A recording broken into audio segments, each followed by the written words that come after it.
Thousands and thousands of kilometers below the Earth, there is a place covered with thick lava and sizzling with hellfire. The name of this place is Hell, and it is impossible for anyone to escape from its 9 circles for ages. On the most horrible and distant of all existing circles of hell, where the ominous light shines something resembling an angry sun, everything looks terrifying. This particular place has become a favorite frontal spot for the most intimidating demons wishing to engage in combat, to ascertain power in the underworld. A whole eternity destroying each other, they wage a fierce battle on the 9th circle to determine who of the demonic halo is the strongest. Again and again on the 9th circle came the most brutal in the universe of uncleanness that wanted to subjugate other demons. The whole underground world shakes during the next battle, and like a volcano that spews lava throws out the loser, or rather all that is left of him. The sharpest claws of the fiercest beasts, huge horns, untold strength, and armor made of the strongest metal in the universe are the order of the day weapons here. Don't forget about the sharp swords that cut opponents into small pieces and are also made of unearthly rocks. In a duel between 2 ferocious demons, the great demon Gargus and Palak, everything goes to hell, and even the devils themselves. There's no room for pity, but that could all change when Gargus makes a tactical error. And now, losing all touch with reality, another equally fearsome monster strikes. Again and again, the one who in the beginning could with a precise probability lose, strikes his opponent with his swinging fist.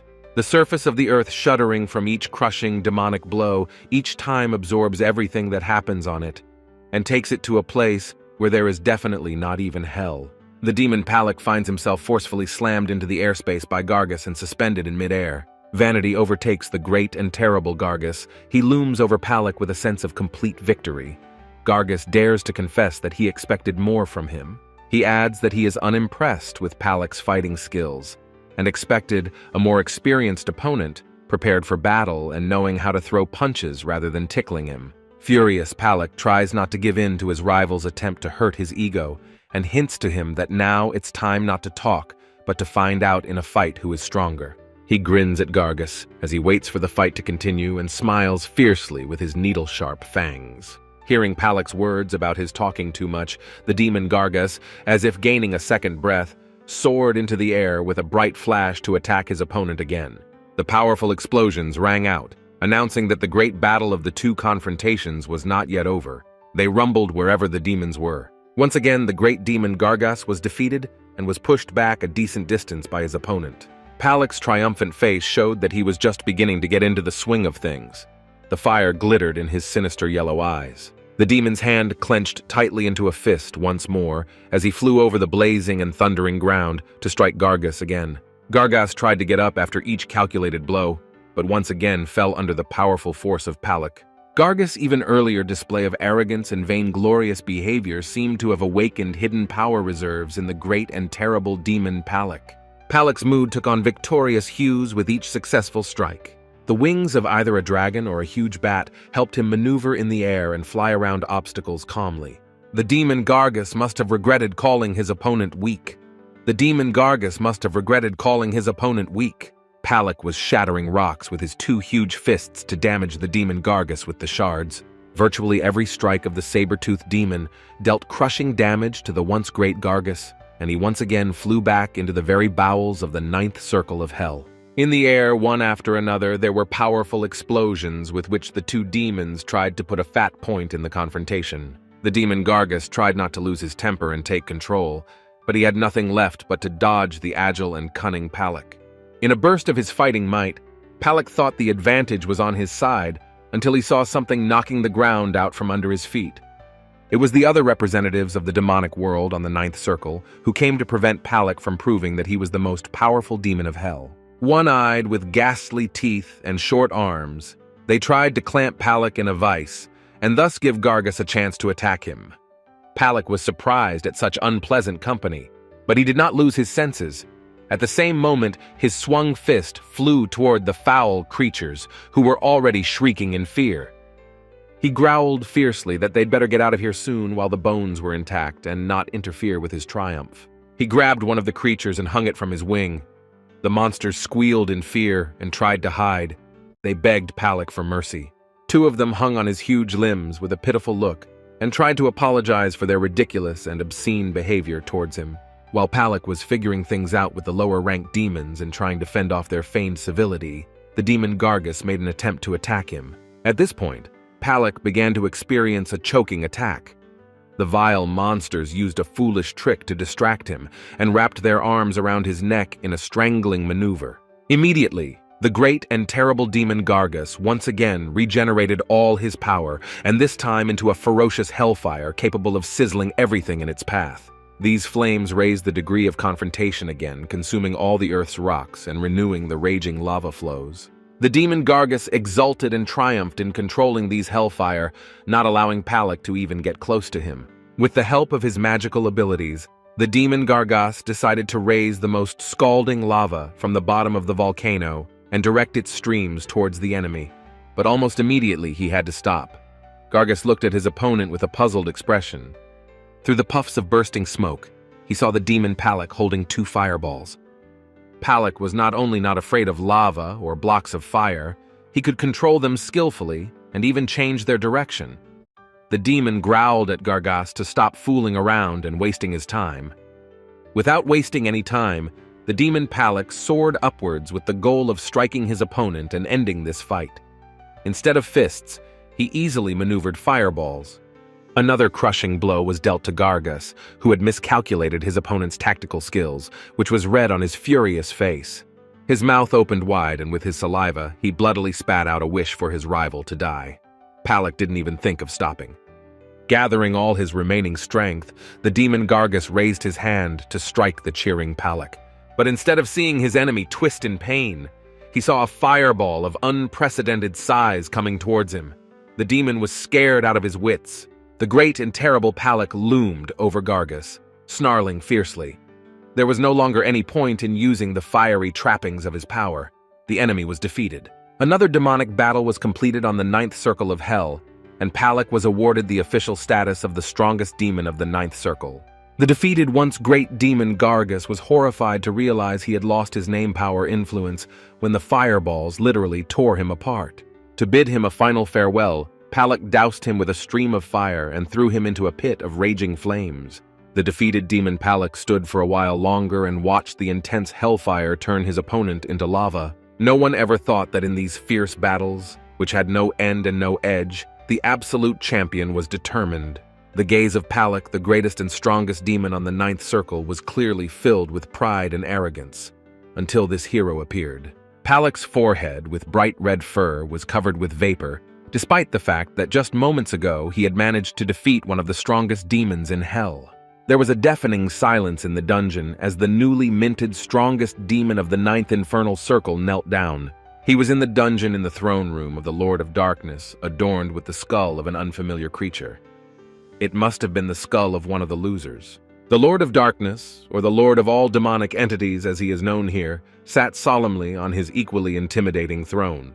Few dared to look into his eyes, completely covered by a huge helmet. Palak approached the Lord with great reverence, asking him to explain his desire to leave the underworld.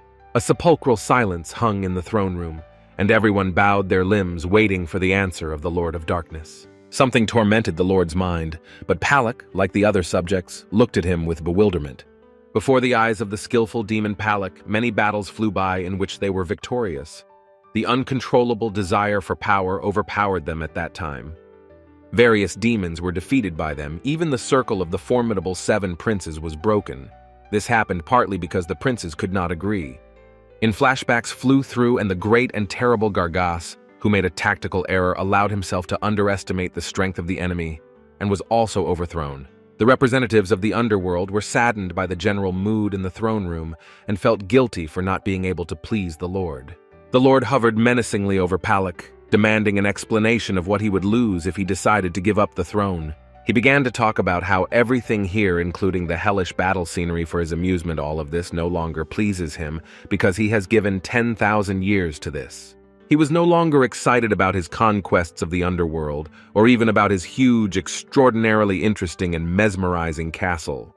For a moment, it could even seem that behind the powerful armor, the Lord first exhaled a long breath and then even sobbed.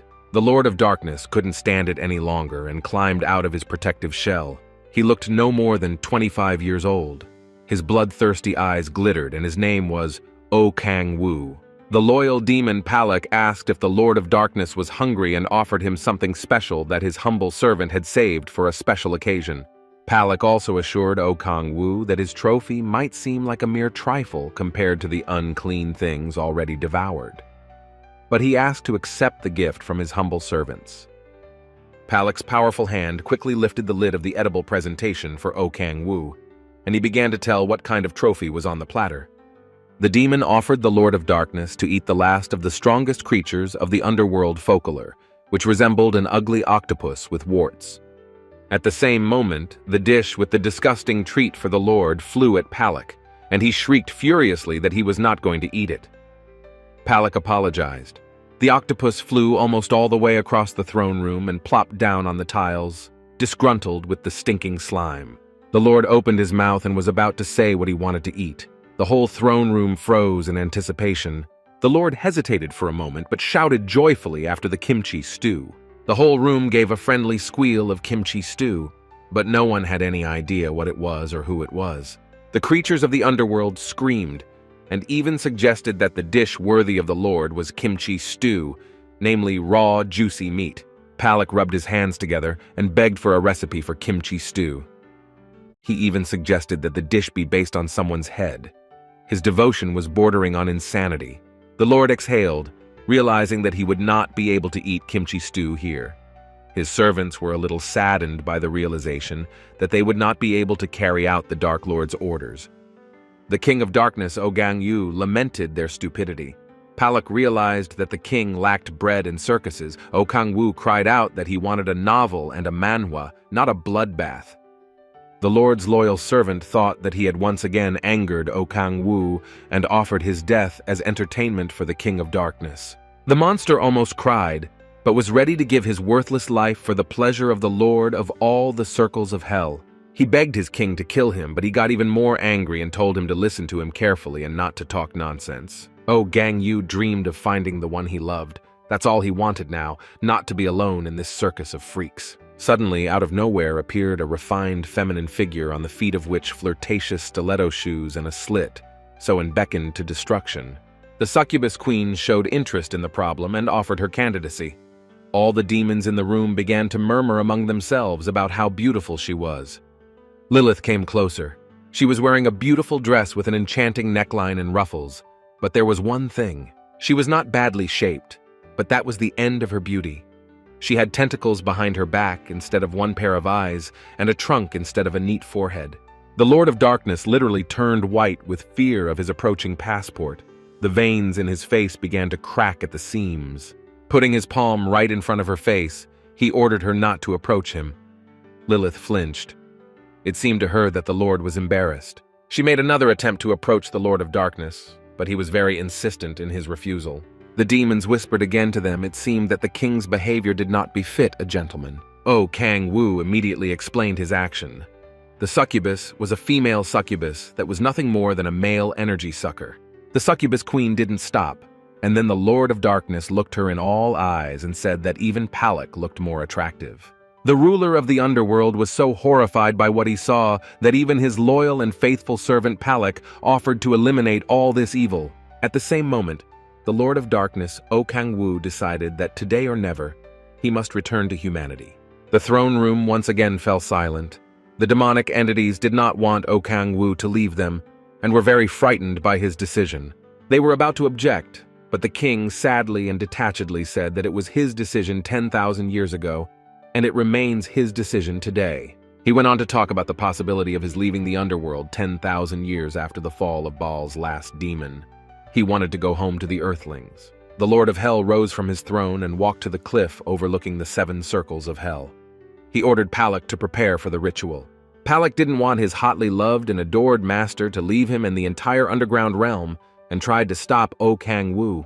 The Lord merely snapped back and asked not to be forced to repeat his order. Realizing the hopelessness of the whole situation, Palak apologized and said that he would begin all the necessary preparations at once. The Lord's servant gave out instructions to the other demonic entities. He ordered to summon a special demon and prepare the statues of the 7 princes of hell.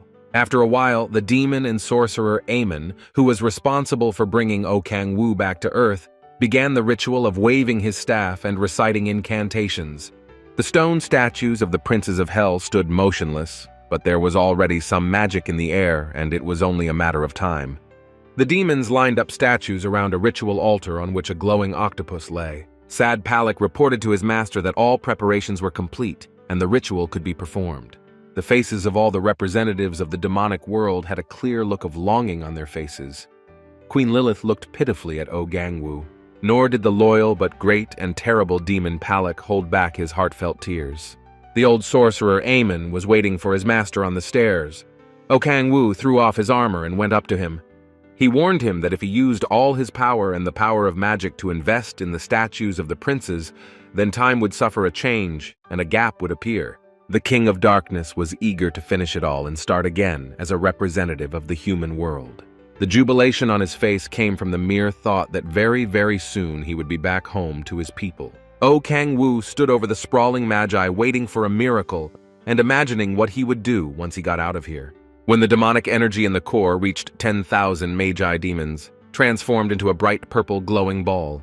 At the moment when all the circles of hell lit up with a bright purple light that could blind you, the orb opened and a flowing stream poured over the demon lord. The enormous powerful force of the stream lifted KangWoo into the air and lifted him up as if checking if he was really ready to leave his domain. Blinded by the inexplicable radiance, dark sorcerer Amon could barely hold his staff, but marveled at what was happening and the power of the magic that would bring KangWoo back. After the spells he recited and the magician invested, the statues awakened as evidenced by their burning eyes. Even though they stood like statues, they still inspired fear of the apocalypse in anyone who looked at them, even in hell. The dark sorcerer Amon shouted to the Lord that all the statues had awakened and were ready to send him home. At that moment, KangWoo himself was thinking about the future. As he took a confident step towards the time-space continuum portal that opened up in front of him, KangWoo heard a sobbing sound behind him. Lilith was the one who couldn't say goodbye to him. Everyone was bawling their eyes out. Palak wiped away the man's stingy tears, and the queen wept with a dozen eyes at once. The Lord ordered the succubus queen not to roar and pull herself together. He didn't even want to turn around to comfort her. Ever in love with her master, Lilith wiped tears behind his back, and the role of a comforting vest was taken by the powerful demon Palak. The succubus queen's heart was literally jumping out of her chest as she lunged for KangWoo. He was scared because he realized that she wouldn't just get rid of him. A look of horror appeared on the Dark Lord's face as she ran after him. He really didn't want this. He decided not to hesitate and jumped into the portal as soon as possible. In the fog of what was happening, KangWoo could clearly hear Lilith's desire to go with him at all costs. The succubus queen continued to scream, but the sound was becoming less and less noticeable. KangWoo flew to the core to go to the humans. When the distance between him and Lilith confirmed the impossibility of her landing, KangWoo turned around and showed an inappropriate gesture last. In a moment, he was in the core. Strange thoughts tormented his head. He realized that there was no past he regretted, no future he dreamed of. KangWoo grinned gloatingly, not at all regretting leaving the demon world. He had a clean slate of life ahead of him, but suddenly, something disturbed him. The instruments showed a nuclear crack, although the mechanism was generally functioning properly. KangWoo was anxious and didn't understand what was going on. The display indicated that all the measurement defense mechanisms were working properly, but KangWoo didn't understand what the system was saying.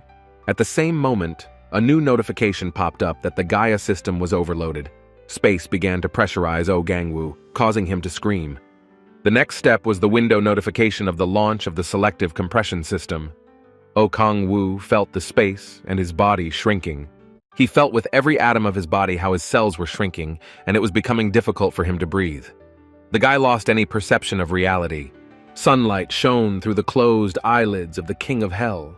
It welcomed him into the human world in a friendly manner. Lying on the green grass and breathing in the beautiful scent of morning freshness, KangWoo realized that his adventure had ended successfully for him, and he had returned home. He tried to get up but found his body aching. A holographic message in the air distracted him from his thoughts. It was a player's card. Based on the information on the card, KangWoo concluded that his magical talents were blocked here.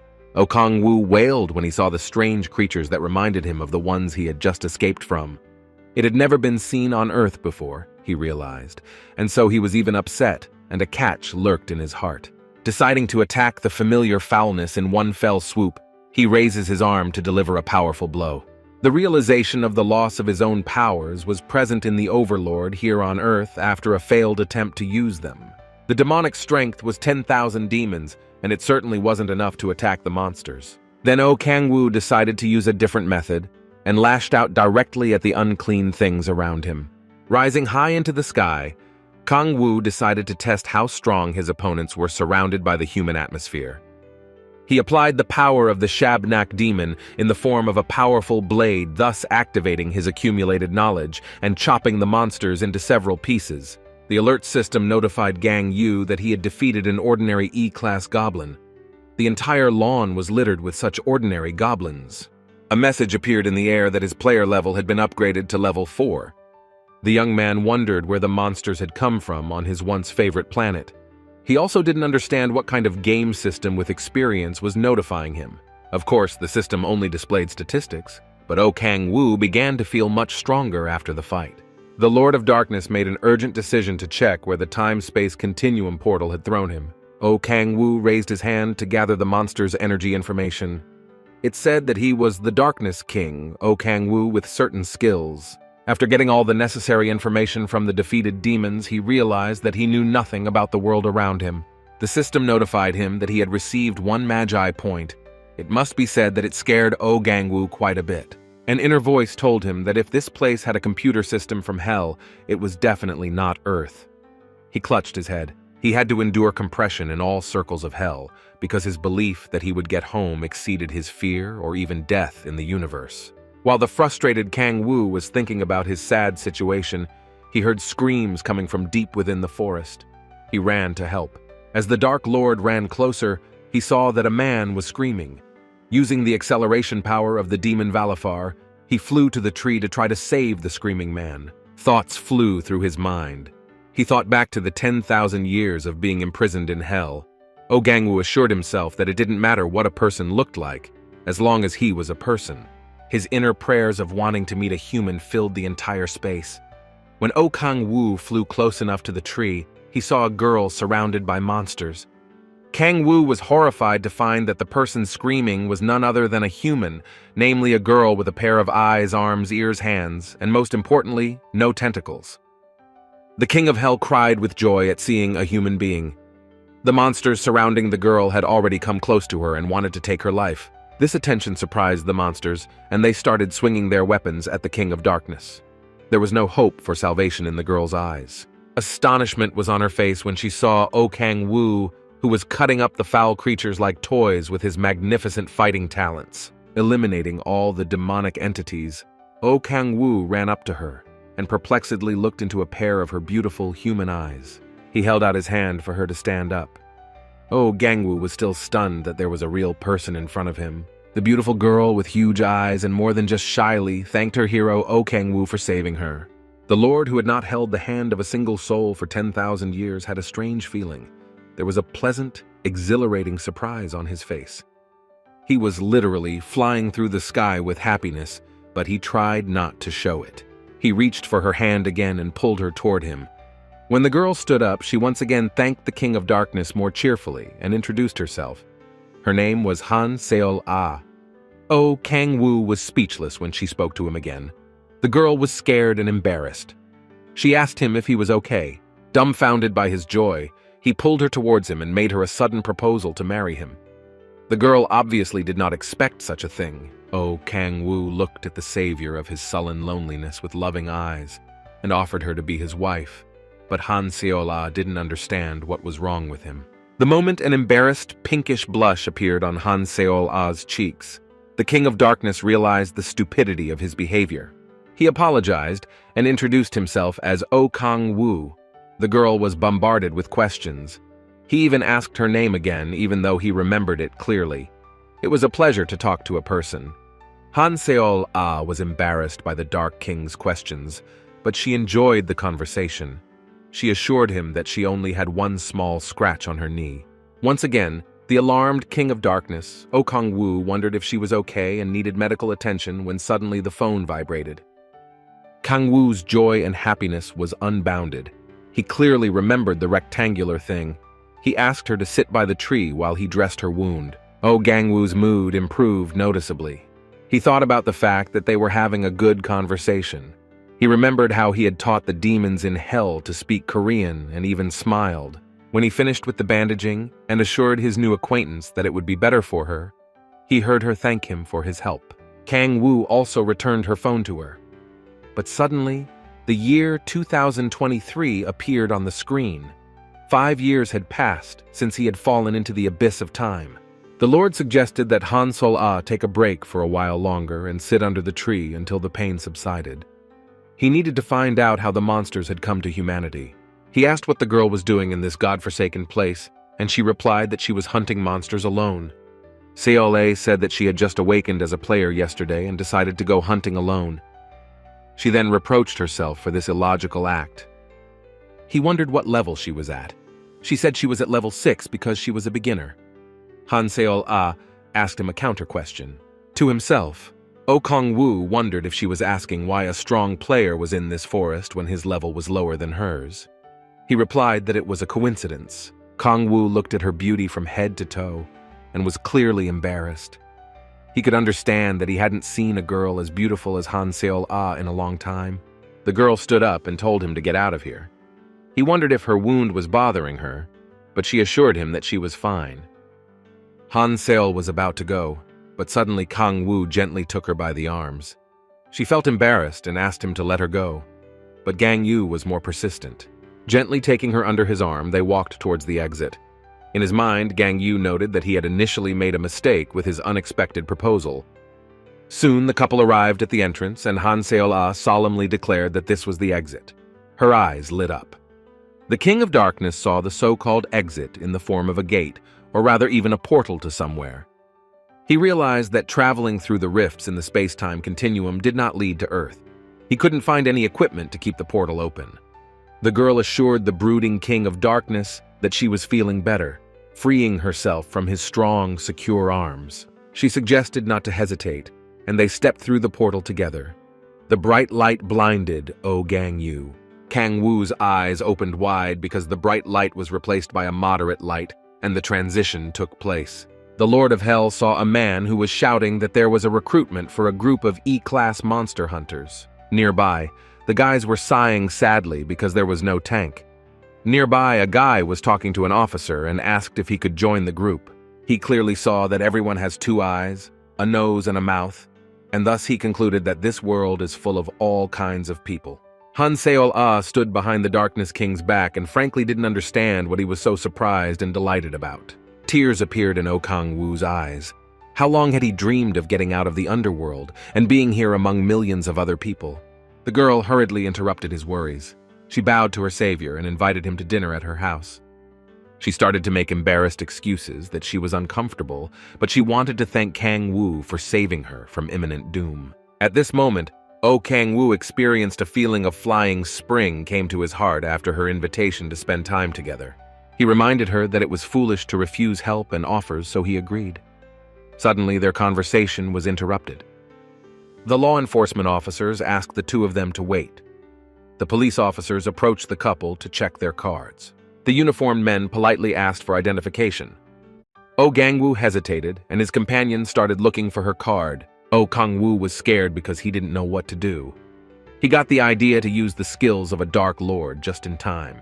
He used the demonic power of the demon Dantalion to distort the perception of an object that made the subject of that power see what was needed to him. A demon invisible to humans clouded the officer's mind, and with eyes reddened from the pressure, he informed his partner that he had checked the card. KangWoo cheerfully turned to Han Seol and asked him if you were going to feed me.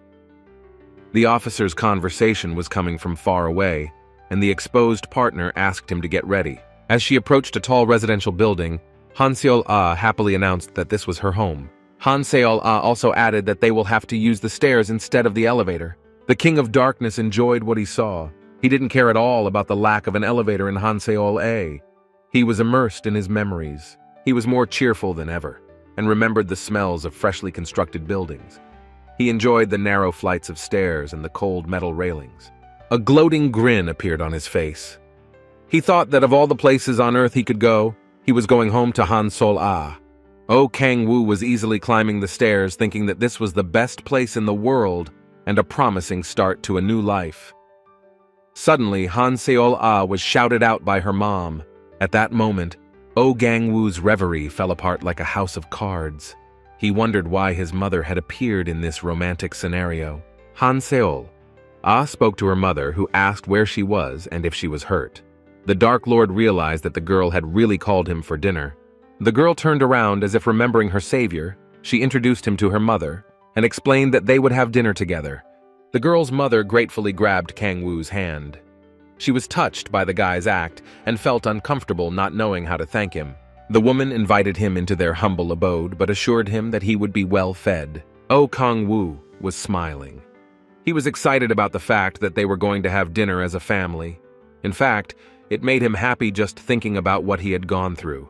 The woman offered her daughter Sol-A to help set the table, which she gladly agreed to do. Sol-A took a second to check her phone and saw many messages from her mother. The woman at that moment asked her daughter to keep in touch when she went hunting. The King of Darkness realized that the girl's smartphone could help him find the information he needed. He asked Seol-ah if he could borrow her phone, to which she agreed and handed him a smartphone. When the Lord of Darkness picked up the smartphone, he experienced the pleasure so much he missed the joys of modern civilization. He took off his cloak, sat down at the table, and began to search. He had been in hell 5 human years ago. The news had to be from the year 2018. On February 22nd, 2018 years in the world, there was a catastrophe and the megacities appeared strange portals through which came the evil. Weapons proved helpless soldiers were quickly turned into meat. Under U.S. leadership, a defense organization was established, which Korea joined as the 9th.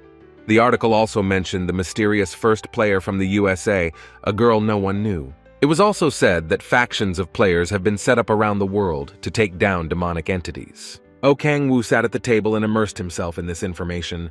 He couldn't believe his eyes. On one news portal, he managed to find a very important article, the date of which coincided with the date of his disappearance. The article talked about the emergence of the portal. KangWoo began to understand. The demons opened the portal, and he was sucked in. A voice came from the kitchen. KangWoo was really looking forward to the food being ready. He started to thank her for the invitation, but he saw something behind her back. He couldn't believe his eyes again, his pupils dilated and his mouth drooled. He knew from the smell that it was kimchi stew. Dumbfounded by his luck, he couldn't say a word. Han Sol-ah's mom excused herself, saying that they served what they had. The Lord of Darkness cheered. With trembling hands, he grabbed the spoon and began to eat. The flavorful dish sent him straight back to his warm past. Seol-ah's mother asked her daughter to stay focused and eat well. Han Seol-ah and her mother could see how quickly and promptly the food disappeared from the plate.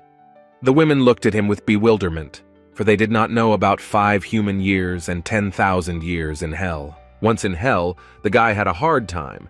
In order to survive among the demonic entities, he was forced to resemble them and consume demonic energy.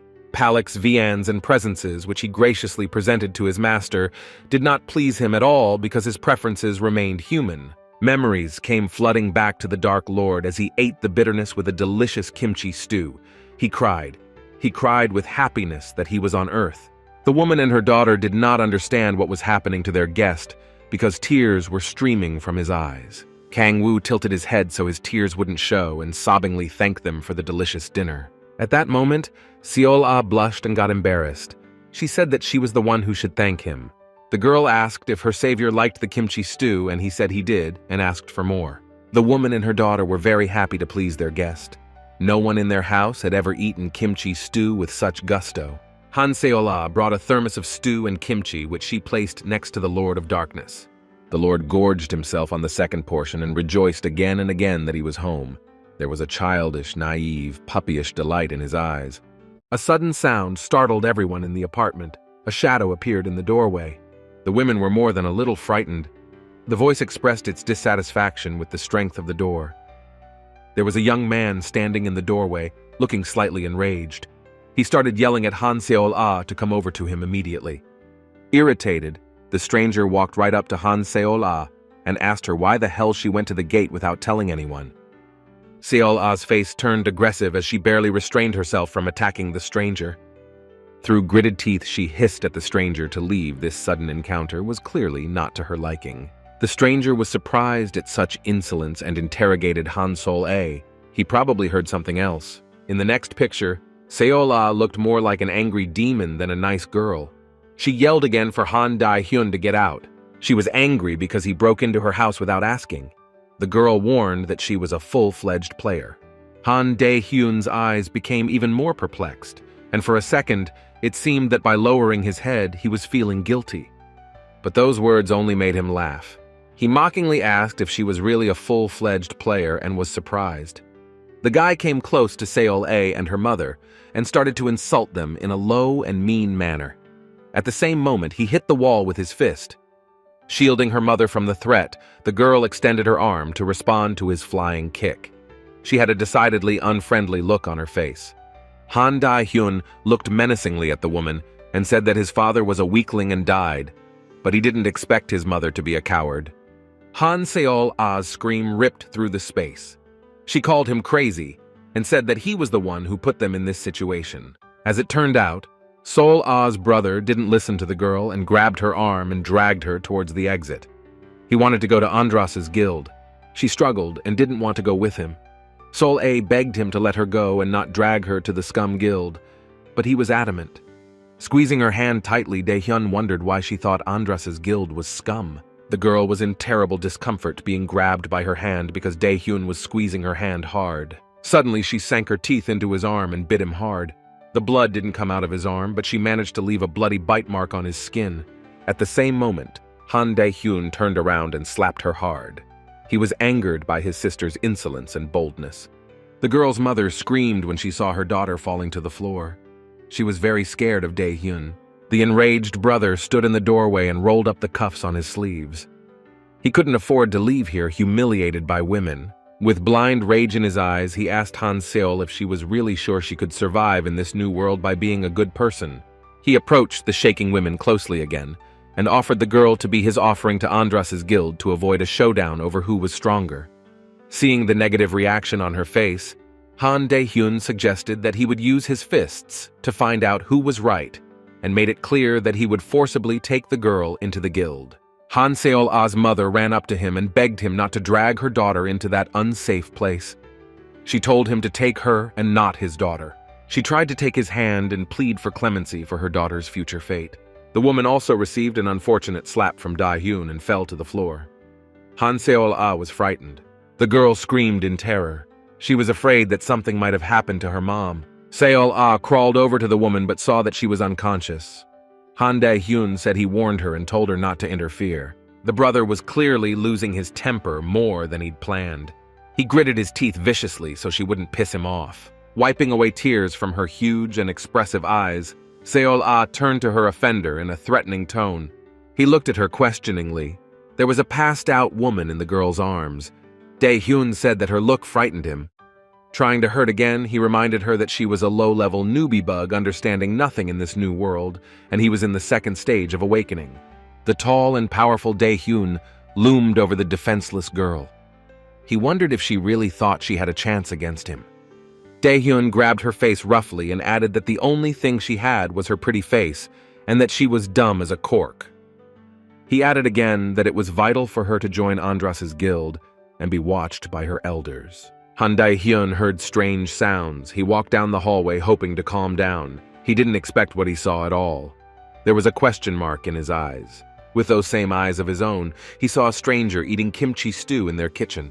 He turned disdainfully to the King of Darkness, demanding an explanation of who he was. It was as if KangWoo didn't hear the question, as he had a date with a traditional stew with kimchi. Dae-hyun insistently repeated his question to the stranger and reminded him that he wasn't in a restaurant. He called the King of Darkness a bastard who doesn't understand the importance of what's going on. Han Seol-ah was worried about her guest. Once again, disrespectfully addressing the Lord of Darkness, Dae-hyun understood that he was as if mesmerized by the flavor of the kimchi in the stew. He was perplexed by the level of insolence the stranger possessed, and even scratched his reputation, not knowing what to do next. At some point, Dae-hyun couldn't stand it and broke the silence with his powers and a shout. The kimchi stew and the table flew in different directions. All the King of Darkness could see was their most coveted dish for 10,000 years being blown apart by some deranged person. Han Seol-ah covered her mouth with her palm. She was very worried and afraid that Dae-hyun would do something bad to King KangWoo of Hell. His body hung over KangWoo. He clearly, by his appearance, demanded an explanation for his insolence and desire not to hear the questions of the almost owner of this house. The King of Darkness was still reliving the parting of the kimchi stew, holding the empty spoon in the air. The table and the dish were no longer in front of him. Crying and wiping tears from her eyes, the girl turned to her guest. She didn't want him to get hurt in the battle with her crazy brother. The only thing that escaped the lips of the King of Darkness during all this madness was a hellish cry of regret that he hadn't finished his kimchi. The King of Darkness slumped to the floor, hoping that at least something had survived as Han Dae-hyun looked in his direction and didn't realize what was wrong with him. He asked Seol where she found this particular homeless man who wanted to eat so badly and was upset about the kimchi portion, to which the girl cried. At the same moment, the King of Darkness himself was in tears. Dae-hyun addressed him disrespectfully, pointing out the undeniable fact that he had no place to live. Disdainfully touching the King of Darkness with the toe of his boot, Dae-hyun suggested that he stop whining and deal like men. Suddenly, KangWoo raised his fierce gaze to Han Seol-ah. His eyes were red with rage. When Han Seol-ah's brother saw that look, he was really scared. He had no idea why that homeless man was so angry with him. The King of Hell declared his annoyance and in a flash turned into something horrible and visible to his opponent, a monster that crawled towards Dae-hyun to punish him for the overturned kimchi. Brother Seol-ah couldn't believe his eyes when he saw all of this and jumped back a meter. The monster, streamlined on all sides by a purple glow, wheezed menacingly toward Dae-hyun. The King of Darkness was not happy about the lost kimchi. Gritting his teeth in fear and not understanding what was going on in the room, Dae-hyun gathered all his courage into a fist and seasoned it with magic. As a result, 2 fireballs of blue flame formed in his hands, which were intended to attack the King of Darkness. Dae-hyun wondered what the stranger had transformed into and assumed that he had imagined it and that his rival was just a homeless man. Brother Han Seol-ah skillfully controlled the radiant stream of light emanating from his fist. He still realized that something was going wrong his abilities as if his opponent's strength didn't beg for it. Han Seol-ah watched the scene in a state of panic. She shouted at KangWoo to run away. The girl was very worried about him. But KangWoo didn't even think of leaving until he punished the offender for his disrespectful behavior. While KangWoo was getting up, his opponent had damaged him with magic orbs, and it made it difficult for him to get up. A triumphant Dae-hyun assured himself in the same instant that his opponent didn't possess much speed. KangWoo's eyes were red with rage. He felt the enemy approaching from his left. Gathering all his power together, the King of Darkness attacked his opponent, who screamed with rage. In the next few minutes, Dae-hyun felt like he was losing his strength and fear covered his eyes. Clenching his teeth as hard as he could, Dae-hyun used the flame ball magic again. He put all his strength and power into his actions, but he observed that his opponent was not afraid. At the moment of hitting the windows, he maneuvered them as if playfully. With his punches, KangWoo had knocked his interlocutor off balance. He wasn't impressed by his skills. It wasn't that Dae-hyun was weak, just that his strength wasn't enough to attack the King of Darkness. Time and time again, using various magical techniques, they both tried to put their opponent in his place. KangWoo also had to dodge the fireballs and arch his back like never before. However, Dae-hyun lost to him significantly and once again found himself sealed into the wall or the floor. The King of Darkness didn't relax for a second and continued to deliver precise blows. Dae-hyun was literally bursting with rage. He let out flames without any control over his actions. The result was always to weaken him. The broken jaw and broken nose clearly showed him who had the upper hand. Lying on the floor and in pain, Dae-hyun wondered many times who this stranger drifter was. He spit out his blood over and over again and eventually lost the strength to fight any further. The angry KangWoo put his foot on his head and pressed it hard against the floor. Dae-hyun took this action of his opponent in the most hostile way possible. He sent strong words to KangWoo from somewhere below. KangWoo pressed down even harder.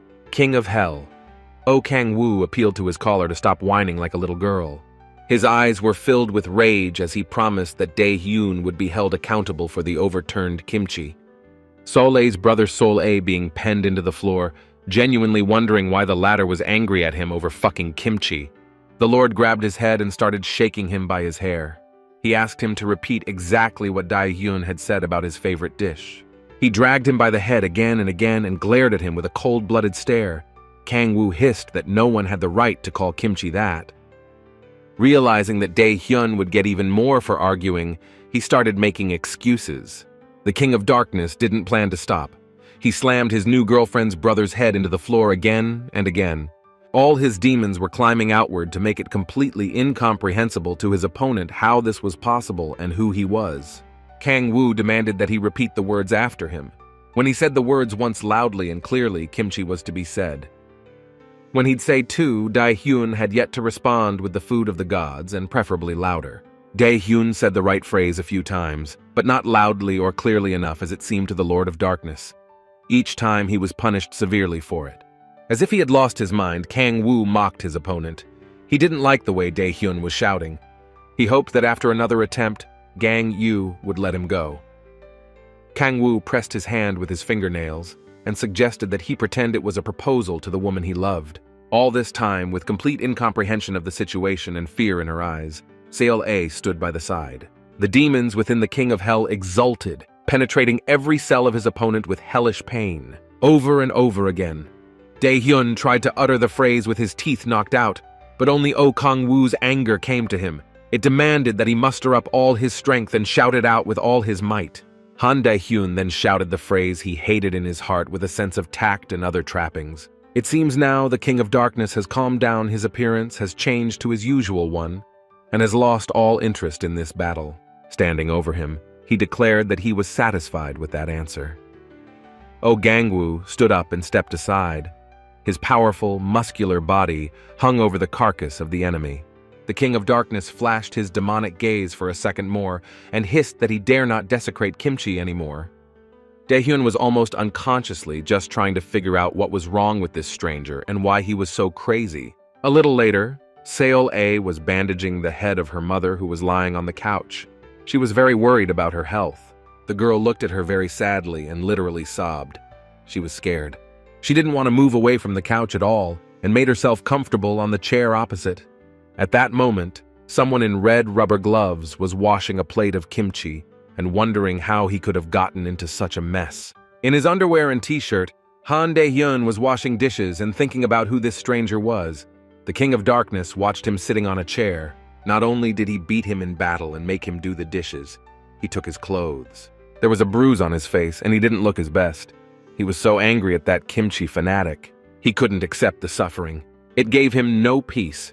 KangWoo asked if he was worried and if he was okay. KangWoo asked him if he was worried about the suffering he'd received after being insulted by kimchi, to which Dae-hyun shouted no.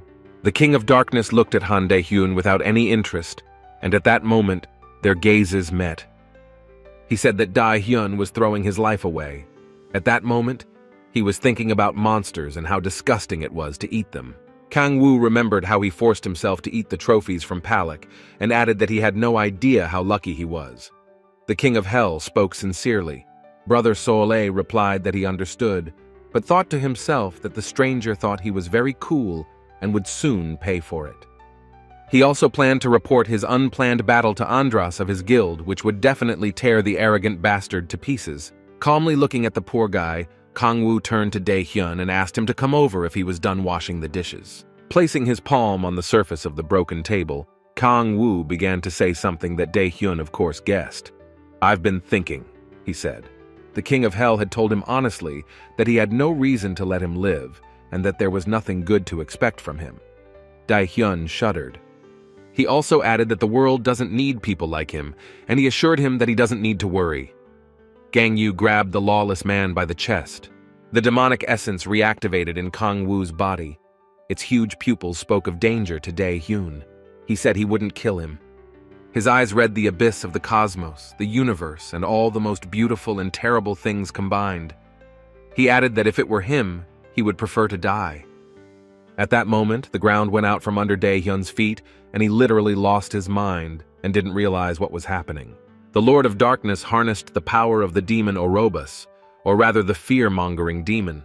He turned into a three-eyed, white-haired horse with the jaws of a killer. Orobus clutched Dae-hyun in his arms, who was experiencing the wildest fear of his life. Brother Sol-ae begged the monster not to approach him because he had never seen such monsters. Dae-hyun screamed and begged for help, but the demon didn't stop and insinuated terrible things into his soul. Something terrible was happening to Dae-hyun that he couldn't explain to himself. From the outside, it looked like KangWoo was just standing over a guy who didn't make it to the bathroom in time and fell into his own puddle. After threatening him to keep quiet about everything that happened, KangWoo asked him to leave, and Dae-hyun turned into a puppet. The King of Hell threw him some pathetic idiot phrase, and Dae-hyun disappeared out the door. Han-seol. I only noticed Dae-hyun running away in his underwear into the entryway and gave him a surprised look. She thought about it. So KangWoo had saved her once again, and this time he had stood up for his mother's honor. At that moment, KangWoo was on the phone and suddenly he was cursing. He remembered Dae-hyun's words about not having a house and money and agreed. In KangWoo's mind, he thought that he urgently needed money. He looked very convincing. It was as if he was happy to see the information he was interested in on the phone screen. KangWoo was looking at Wikipedia about the magic stones that are extracted from monsters. The darker the stones, the higher their quality, and the stronger the monster. The King of Darkness approached Seola to ask if she had such stones and if she could show them to him if so. The girl replied convincingly and reached into her bag to pull out her trophies. Han-seol held out a rank E magic stone that she had managed to extract from the goblin in the very gate and placed it in his hand in confidence. After taking the stone in his hands and seeing it darken, KangWoo remembered the words from Wikipedia that if a stone is dark, its quality is high. He was a little worried because he couldn't feel the magi at all. He thought about the fact that he clearly had some power in him, but it wasn't magical. KangWoo remembered getting magic in the forest and thought that magic was inside the stones. He turned the stone in his hands. It was a slightly different kind of energy, and it was called magic. Twirling the stone in his hands, the guy wondered then where the system had gotten him 1 mage point. He returned to the conversation and complimented her trophy and thanked the girl. In his head, he was thinking of a plan to collect more stones and sell them. Recalling the incident with the police, KangWoo asked Seol where the player's activity management office was. When asked, the girl said that the main office was located at Seoul Station. Han-seol said she wanted to go there too and offered to go together, to which KangWoo looked at her in surprise and wondered why. The girl stated that because of the situation she and her mother were in, she needed to activate as a player. She held the stone in her hands and explained why she went to the gate alone. Han-seol also added that it was a foolish act. She thanked her again for the life lesson she had learned, but KangWoo hesitated. He didn't know what she was talking about. The Lord smiled sweetly and said he just wanted to help good people like her. She didn't know that he hadn't met a single living soul in the last 10,000 years. It turns out that he found an angel in Han-seol the moment she shared her plans that she wanted to learn and move on to the second stage of awakening. Mentally, he was talking to himself and realized that he couldn't help her, so once again smiling, he just added that she should do a good job. He suggested not to lose a minute and move out on the road, to which the girl asked for some time to pack. Watching her from the side, KangWoo realized that because of her poor training, his effectiveness might be questionable. It was hard for him to accept it. KangWoo realized that she could cause him various difficulties, so he decided to regain his strength first. KangWoo walked to the window. He thought that if he was able to return from hell after such a long time, he would be able to rise stronger. He remembered how much power he had in hell. His eyes glowed red. The girl distracted him from his thoughts by asking if he had any documents with him. He said it would be a good idea to go to the district administration first. KangWoo was holding a brand new ID card in his hands. He managed to get it quite quickly. Together with Han-seol they went down to the subway and rode towards Seoul Station. The migration office prepared this card very quickly in one day. He was surprised because the dispatcher of this service didn't quite understand what the problem was. KangWoo hesitated, but he reported that everything was fine. He wondered to himself that no one had reported him missing. Already on the subway, he looked sadly at the card and thought again that no one had missed him. His head was tormented by the thought that in 5 long years, not a single soul, not a single buddy, had asked where he was. He was alone. While he was choking on Palak's trophies in the form of various demons so that he would have the strength to return home, not a living soul inquired. At this moment, the pain of loneliness that had haunted him before Hanseol-ah appeared was evident in his eyes. Hanseol-ah distracted him from his bad thoughts and suggested he look somewhere. The king of hell looked up. He looked very upset, one could even say frustrated and trampled. They were arriving. Outside the window, the most beautiful futuristic buildings of the player's activity management office appeared. These structures mesmerized everyone present. Seol-ah wondered if he liked the views. KangWoo blurted out that it was very beautiful. He hastily tucked the documents into his pocket and continued to look at the brightly colored, fanciful buildings. KangWoo thought to himself that things would be different from now on. He again assured the girl that he was very impressed with what he had seen before exiting the subway car. The couple arrived at the Players Association, which was the central office that handled all participant matters. The delight of the scale of the architecture was overwhelming his mind. He even thought and compared to himself that the Incheon airport was smaller. Hanseol-ah handed KangWoo her old cell phone. She assured him that it had Wi-Fi and that they would be in touch. Seol-ah's sweetness and generosity almost made the King of Darkness cry. He thanked her. The girl chirped that she had to run to the entrance briefing. KangWoo replied that he'd be going soon, but they'd be in touch.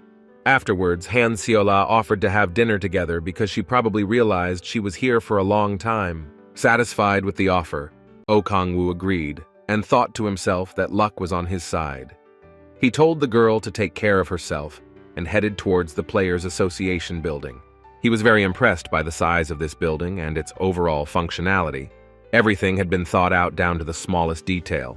Some of the players he met were dressed in special costumes, and most importantly, each one was different. He thought that roles in this world were not secondary. The Lord of Darkness walked over to the ID card reader. The thing was supposed to give him a ticket to the reception. KangWoo inserted his card and it identified him as player KangWoo with a ticket number of 18. This ticket had to be presented at the selection hall.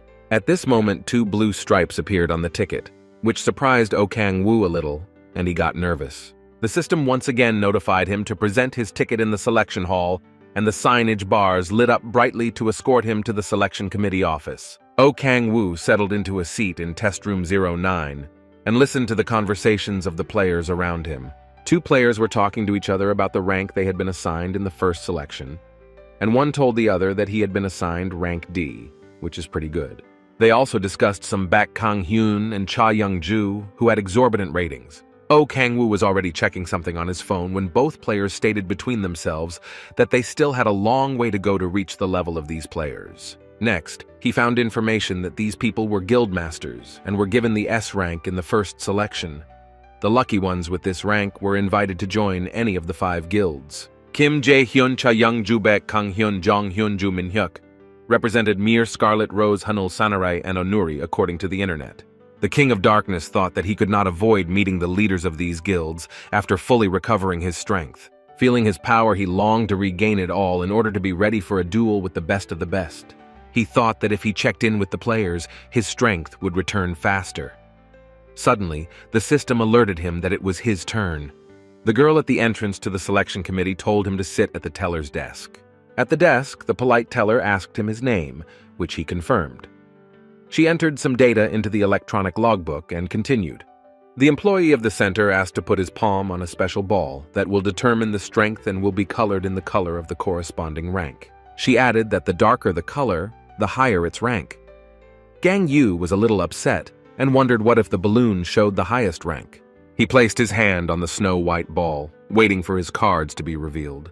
The sphere began to absorb space as he thought, and the power of the light was blinding him. For a moment, he thought he was going to get caught and the teller would figure out his real strength. She turned to him.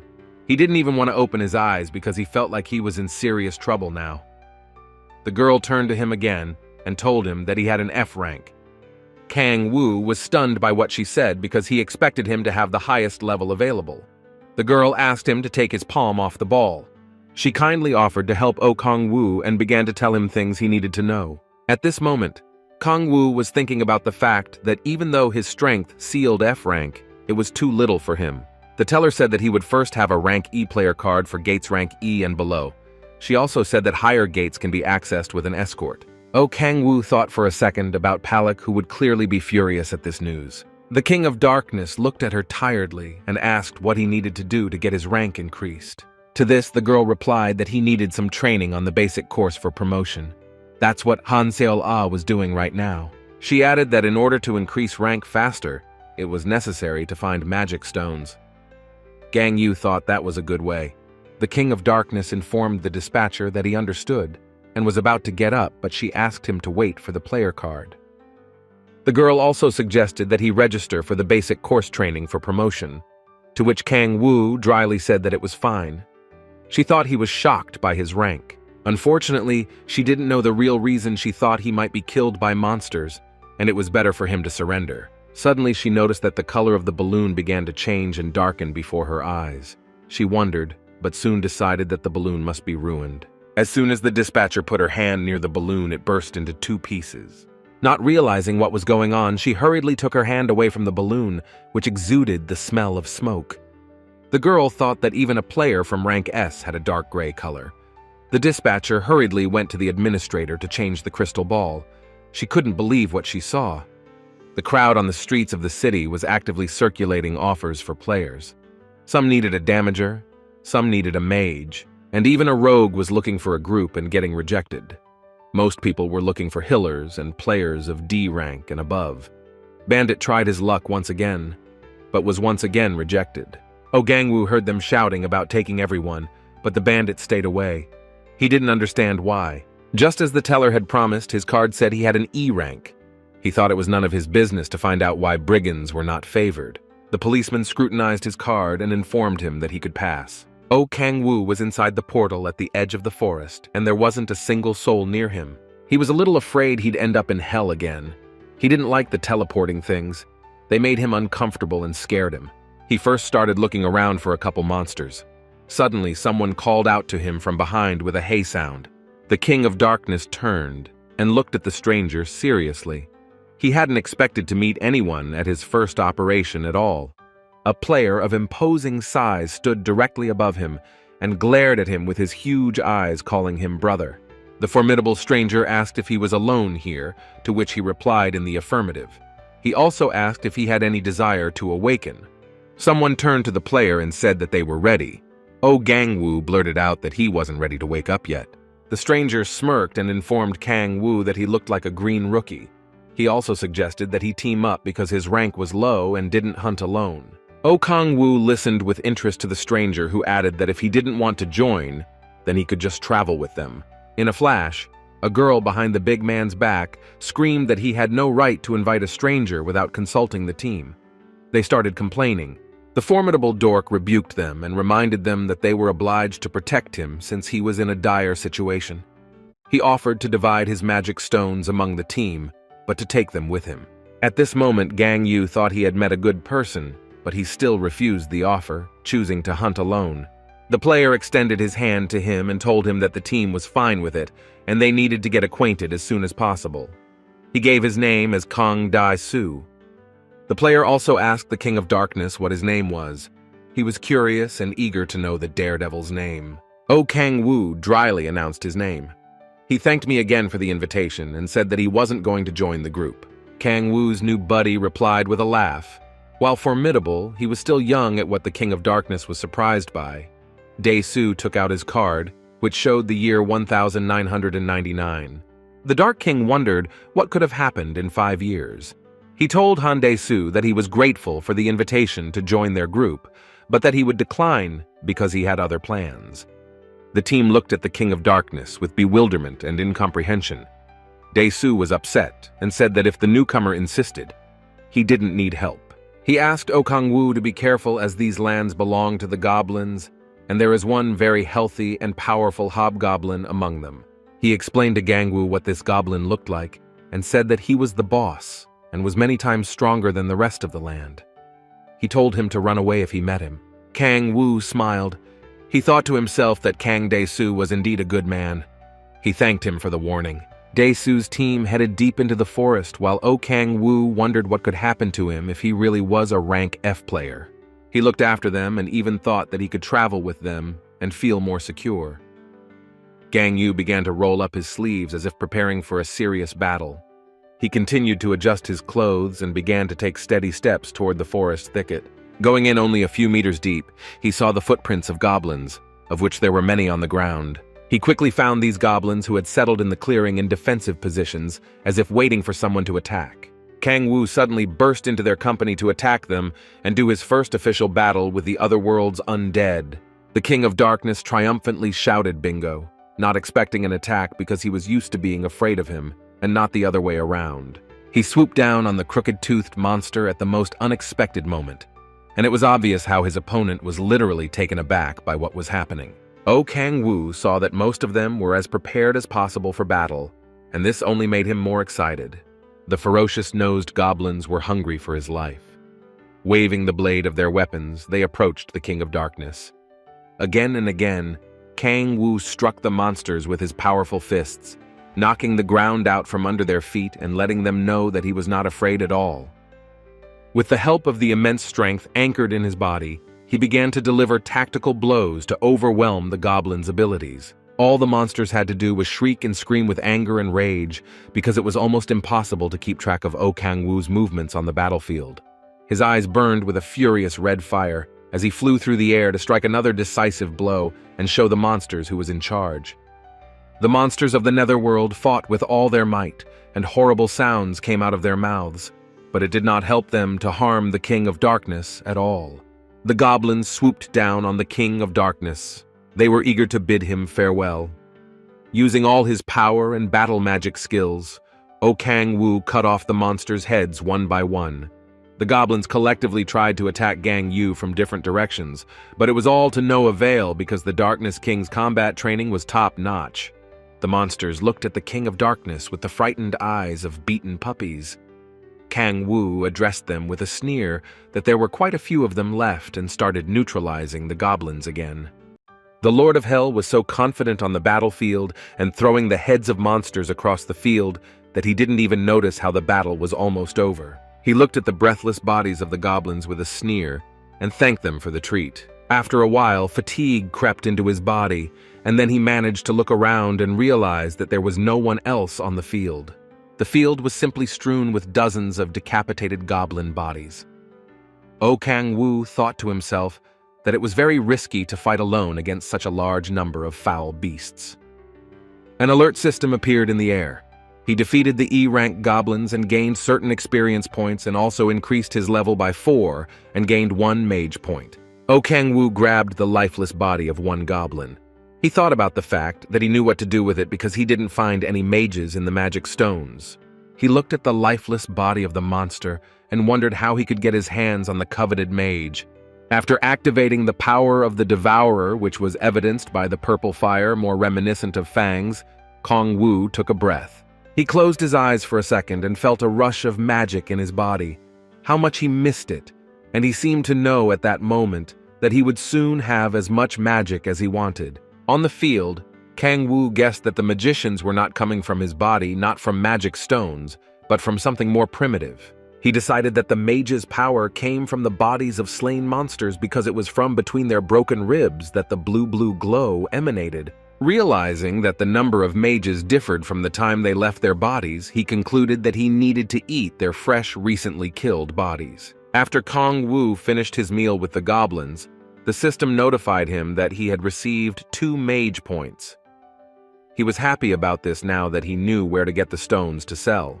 There was no limit to his joy. He had found a way to get mages. Examining the bones of the monsters he had eaten, he noted that it was important to remember to collect the stones before leaving. When KangWoo was collecting the stones in a linen bag, he was only thinking about how much chicken he could buy if he sold the stones. In a moment, it even seemed to him that this action resembled the process of pulling pieces of meat off a chicken. After thinking about it, KangWoo's appetite had been whetted, and before his eyes were no longer goblins, but a fragrant chicken. KangWoo thought it would be nice to eat it with Hanseol-A. He imagined how kind and cute she would be as she held out her leg to him, and he licked his lips. He was picking up the remaining stones and thinking about how happy he would be to have fried chicken and chicken in sweet and sour sauce with radishes. when suddenly something distracted him. The King of Hell looked warily to the side, expecting to see someone coming into the clearing. He saw a huge goblin monster looming over him and realized that it was exactly what Han Tae-soo was talking about. A hobgoblin. The fierce eyes of the boss of the defeated goblins looked directly at KangWoo, and his mouth was filled with incomprehensible sounds that clearly indicated his dissatisfaction with the situation. KangWoo couldn't believe his eyes. The goblin in front of him was clearly using magic to attack. The King of Darkness wasn't prepared for this turn of events, and the frozen surprise on his face testified to that. He stood in front of this huge and ugly creature and was not perplexed as to how it could use magic. Although KangWoo stood in a defensive stance ready to attack the monster, he also didn't understand how the goblin could command magic. In a moment, he thought about the fact that if the goblin could use his magic skills, then perhaps he should remember his fighting abilities. Observing the goblin's actions, KangWoo concluded that its magical ability capacity was much higher than his opponent's and should use destructive power. The hobgoblin's eyes were filled with rage and a desire to destroy KangWoo. He was clearly aware that he was alone without his retinue, and his distress was accompanied by shouts and growls. The angered monster came at KangWoo with a cleaver made of the most powerful steel. In a flash, the monster tried to attack him with its heavy weapon, but KangWoo was able to get away. At first, using only his natural strength, he tried to keep away from the blades that were ready to cleave his head at any moment. But the goblin's magical abilities allowed this monster to throw him back 10 meters. The goblin again made a confident move to take his life. KangWoo realized that he couldn't cope with natural strength since this hobgoblin weighed almost a full ton. Again and again, he dodged the nimble blows of the powerful goblin boss, trying to save his skin with wits and pirouettes in the air. His opponent didn't give him the slightest opportunity for respite and tried to attack from different directions. KangWoo fell to the ground from the blows of his weapons, but got up again to defend himself. For a moment, he wondered if his stats were not up to the level where the goblin's recoil wouldn't be as strong. KangWoo was examining the hobgoblin in order to determine its weakness, in order to strike a precise tactical strike and defeat the monster. However, the hobgoblin did not give up hope and continued to paw the ground in fury at which the King of Darkness was dodging. Although KangWoo dodged and was still alive, he was very tired once again, falling to the ground. At one moment, KangWoo realized that his opponent had very powerful fists that were not good for him at all. He also realized that the hobgoblin was indeed the boss. The goblin demolished everything in his path with his axe that split the trees in two. Moving across the field in order to survive, KangWoo thought that the goblin's actions were insane, as he was destroying his own domain and all of his subordinates were already in the other world. Fiercely glaring at his opponent, KangWoo assured that he would only be his prey. The hobgoblin flashed his fangs as if accepting an invitation to a serious battle. Behind him could be seen the vast amount of bones and skulls of his goblin troop who were no longer alive. For a split second, a look of bewilderment appeared in the goblin's eyes. He didn't quite understand how an ordinary man could deal with dozens of goblins prepared for a surprise attack. KangWoo shouted at him that he was caught and used his weapon in the form of something sharp, clearly meant for the hobgoblin. He decided that he would release all of his anger as well as the destructive power that was contained within him.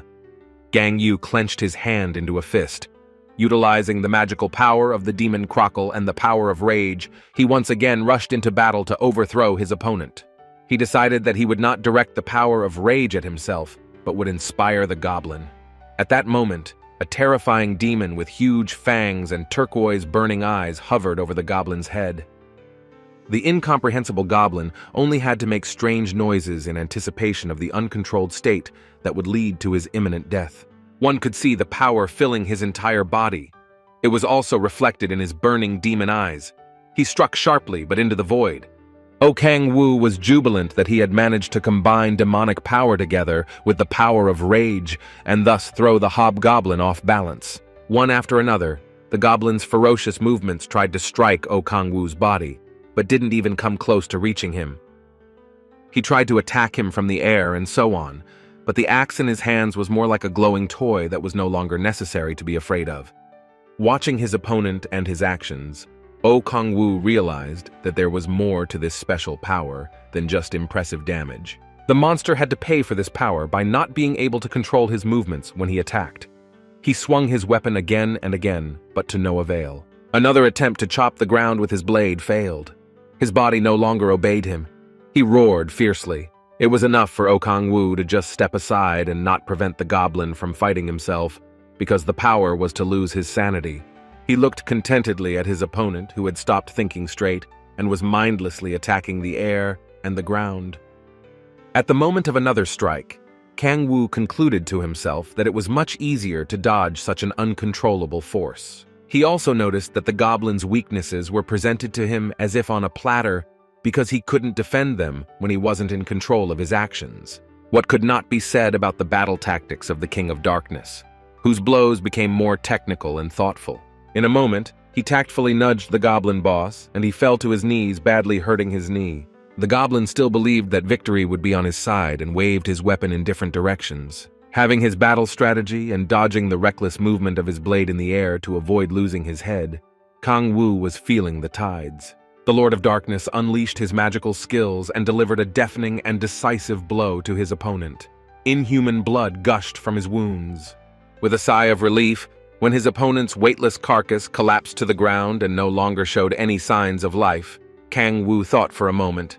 He found it sad to win like this when his strength and he were in unequal proportions. He longed for more power and experience from this battle. KangWoo realized that it would have been much easier for him to take down all of the evil beasts if he had been prepared and equipped with his former strength. A system notification hung in the air. It said that he had won a single victory over a goblin lair and defeated a hobgoblin. It gave him a 150% bonus and unlocked a second awakening. Also, the system reported the acquisition of a special skill of the second awakening consisting of getting more magi when applying the power of the devourer. KangWoo approached the defeated body of his opponent to test his special devourer skill with giving out more magi. After activating the devourer's power that emitted a blue-violet glow in the form of tongues of flame and fangs, KangWoo began to get rid of the evidence. The system notified him of the activation of an overwhelming sense of hunger, allowing him to gather more magi than usual. The purple smoke thickened. The King of Hell cried out as he felt that there was a lot more magic, and it was easier to get it from monsters. The mages had increased by 3 levels, making a total of 19 units. He concluded that the stronger the otherworlder was, the more coveted magic he received. He wondered how his new power would feel. The player closed his eyes to feel his power reserves. He concentrated but quickly opened them in surprise. According to his calculations, his strength should have doubled, but his senses told him 3. KangWoo was extremely surprised by his statistics. He didn't understand how this could happen, and even speculated that such a jump could be dangerous. Suddenly it hit him. He realized that the power that was restraining manhwa was beginning to weaken. It was affecting all the characteristics. The Overlord was trying to figure out in his head why the power holding this element was starting to give up and how it might be affecting his stats. It seemed to him that raising his rank couldn't affect the power holding Mahjong's seal. With the improvement of his performance here as a player, he will be able to get rid of the seal limiting his power, which will come back to him. This news pleased him because he wanted to be as powerful as he was in hell.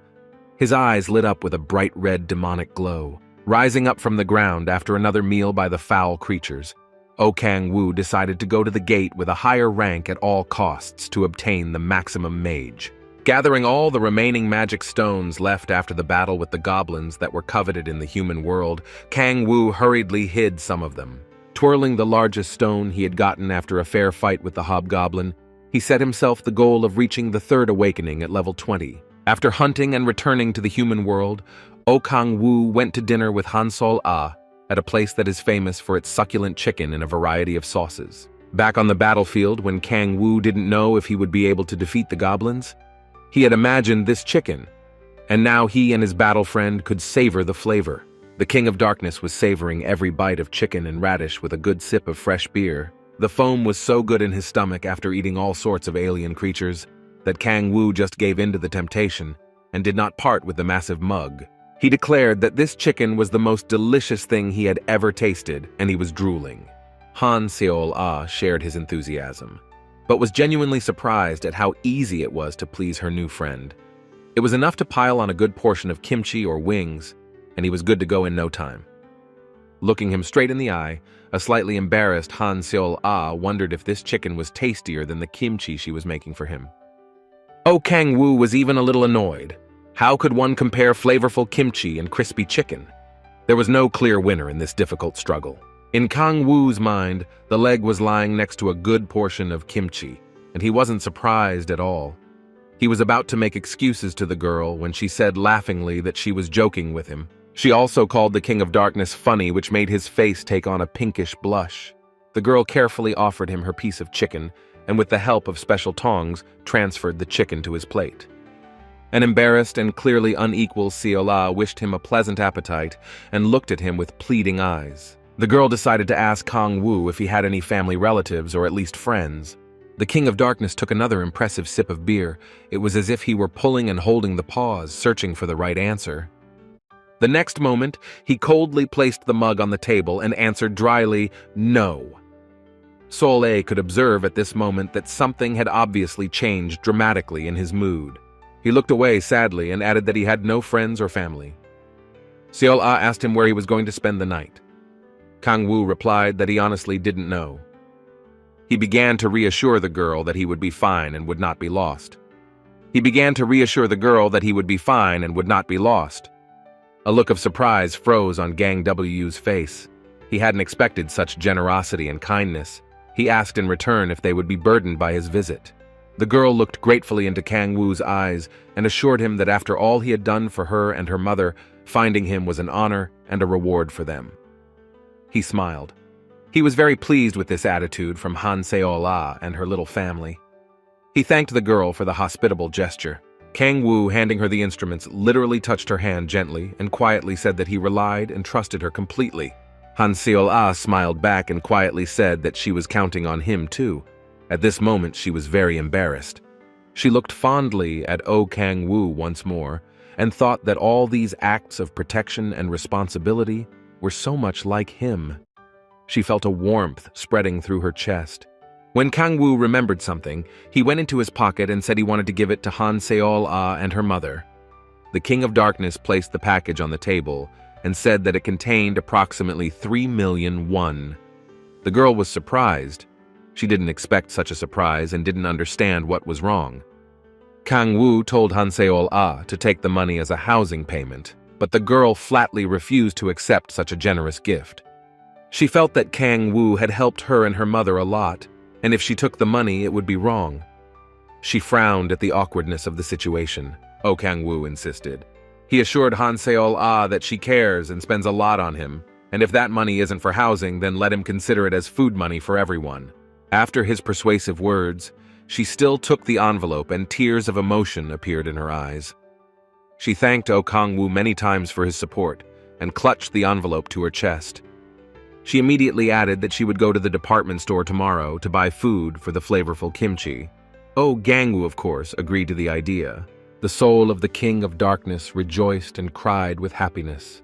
He vowed to bring many stones to make her happy by all means. In the meantime, KangWoo asked the satisfied Han Seol-ah if she knew where the D-rank gate was nearby. The girl thought for a moment, but after 5 seconds she said that she knew one, but she had never been there. She added that the gate was inhabited by ogres. After receiving the information, KangWoo grabbed a piece of the remaining chicken and began to eat it with gusto. He reasoned that he would have to find the gate tomorrow and pay a visit to the ogres. Han Seol-ah graciously offered her brother's former room for the King of Darkness. He went inside with the girl and sat down on the bed. He thanked the girl for her hospitality and added that thanks to her, he could now rest and regain his strength. Seol-ah turned off the light, and KangWoo stared at the moonlight seeping through the fabric of the curtains for a long time. The Lord of Hell lay down on the bed and thought that he had not experienced such softness and comfort in 10,000 years. His eyelids slowly grew heavy and drooped, and he enjoyed being on a comfortable feather bed with a soft pillow. Going to the gate in the morning, he saw a huge crowd. The representatives of the gaming estates were looking for players of C rank and above, and were offering a quick awakening of the 3rd level. KangWoo listened to the bandit who had always been rejected. He begrudgingly asked for something and promised to be useful, but was again refused. KangWoo wondered why. Presenting his card to enter the gate, KangWoo felt pity for a second for the player he didn't want to take. but later decided it was none of his business. After checking his documents, he quickly entered the portal and disappeared. He couldn't devote time to the problems of others because he had clear goals that he couldn't be distracted from. Soon, he found himself on the other side of the portal. KangWoo looked around. He decided that it would be better to move quietly in an area he didn't know. After activating the power of silence, KangWoo continued to advance deep into the forest with slow, cautious steps. There was a strange, unfamiliar sound not far from the portal that alerted the King of Darkness. He assumed it was probably ogres. He remembered what he had been told about ogres by Han Seol-a. They don't have good eyesight and are sensitive to sounds. If a few ogres spot an outsider, the whole horde will soon rush to the aid of their tribesmen. KangWoo suddenly flew into the field where several ogres were waiting for their prey. He attracted their attention with his spectacular and unexpected appearance. He was pleased with his quick success in finding monsters. His eyes burned with the familiar red demonic fire, and he was jubilant. KangWoo also remembered that his battle friend had mentioned fire and that the ogres were afraid of it. For this reason, people with fire-type mage skills were welcome to enter this gate. Without a moment's thought, he activated Andras's demon hellfire power and swiftly flew at the ogres. With his battle magic skills, KangWoo directed streams of hellfire at the monsters, literally burning their scales. The ogres clearly didn't expect this person to use powerful firepower against them. They growled viciously and tried to attack KangWoo. There was annoyance on their faces because they could not control the demonic flames. You could say they were burning alive. Andras's demon flames spread across the field, burning everything in its path. There was no escape. KangWoo didn't even have to do anything. His attraction of demonic fire alone was enough to topple the monsters. He stood to the side and watched what was happening. He was well aware that the demonic power he had activated was subject only to powerful magic. There was no other way to stop the flames. Hellfire also had one feature in that it burned life energy, rather than the monster's body itself, which could be absorbed. For a second, the King of Darkness remembered Han Tae-hyun, the annoying, arrogant brother of Han Seol-a of the Andras Guild he boasted so much about. KangWoo used the power of the Devourer to get even with the rest of the monsters and absorbed their bodies. He concluded that if Tae-hyun made him angry again, he would just kill him. KangWoo, who was in the middle of his thoughts, hardly noticed the intruders approaching. He suddenly looked back. He was surrounded by a horde of cannibals who witnessed KangWoo eating their relatives. The fierce eyes of one of the bulkiest glittered with the desire to take the life of the King of Darkness as soon as possible. With absolute calmness in his mind, KangWoo looked at them over his shoulder with a smirk. They didn't yet realize what awaited them in the next few seconds. Reactivating Andras' demonic power and his all-consuming hellfire, KangWoo directed it at the remaining ogres in the formation. Without distracting himself from the main task of activated devourer power, he noticed that the crowd of ogres was harder to deal with as they were loud. He just stood back and watched once again as the netherworld was deprived of the gene pool of cannibals that the other players feared so much. The system notified KangWoo that his level had increased by 1 unit. He noted that Marryok's characteristic had its own peculiarities. KangWoo concluded that the higher his level became, the more effort he would have to put into training. That wasn't enough. He thought about it. He thought he should look for bigger mobs than these. He heard someone calling him from behind. KangWoo turned around to see who had called him. He didn't expect that there would be anyone else here besides him and the eaten ogres. He was knee-deep in the swamp when the strangers came closer. They said that even though he was a newcomer, judging by his uniform, they were still inviting him to hunt with them. KangWoo inquired about the guild, and the boldest and clearly the leader of the guild proudly announced that they were representatives of Andras. The stranger's face was clearly proud of what he had said.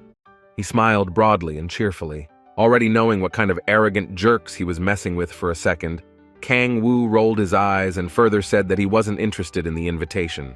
KangWoo came out from the backside of the swamp and muttered something to himself as he headed in the opposite direction of the strangers. KangWoo's abrupt reply clearly didn't please the Andras Guild players. Their leader's face was clearly twisted with anger. Plus, his partners were saying that he couldn't just let him go.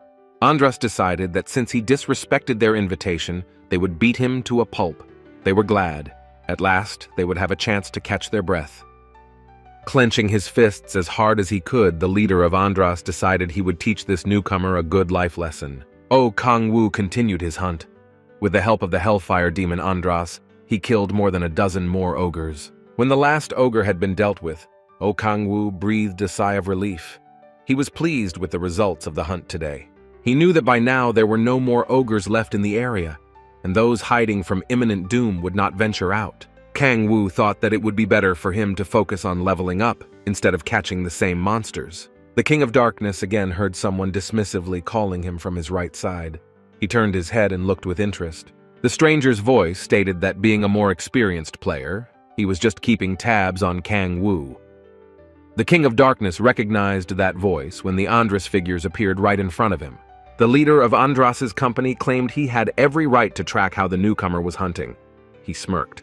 KangWoo thought that losing control was the most unnecessary thing, so he calmly replied after catching his breath that he was worried for nothing and that he was fine with his skills. Andras's leader wouldn't stop.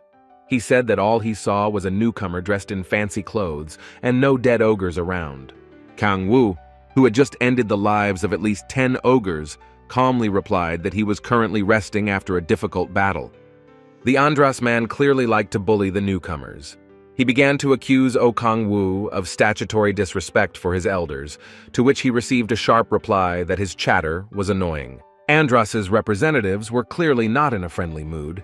This was evidenced by the insults directed at the newcomer, KangWoo.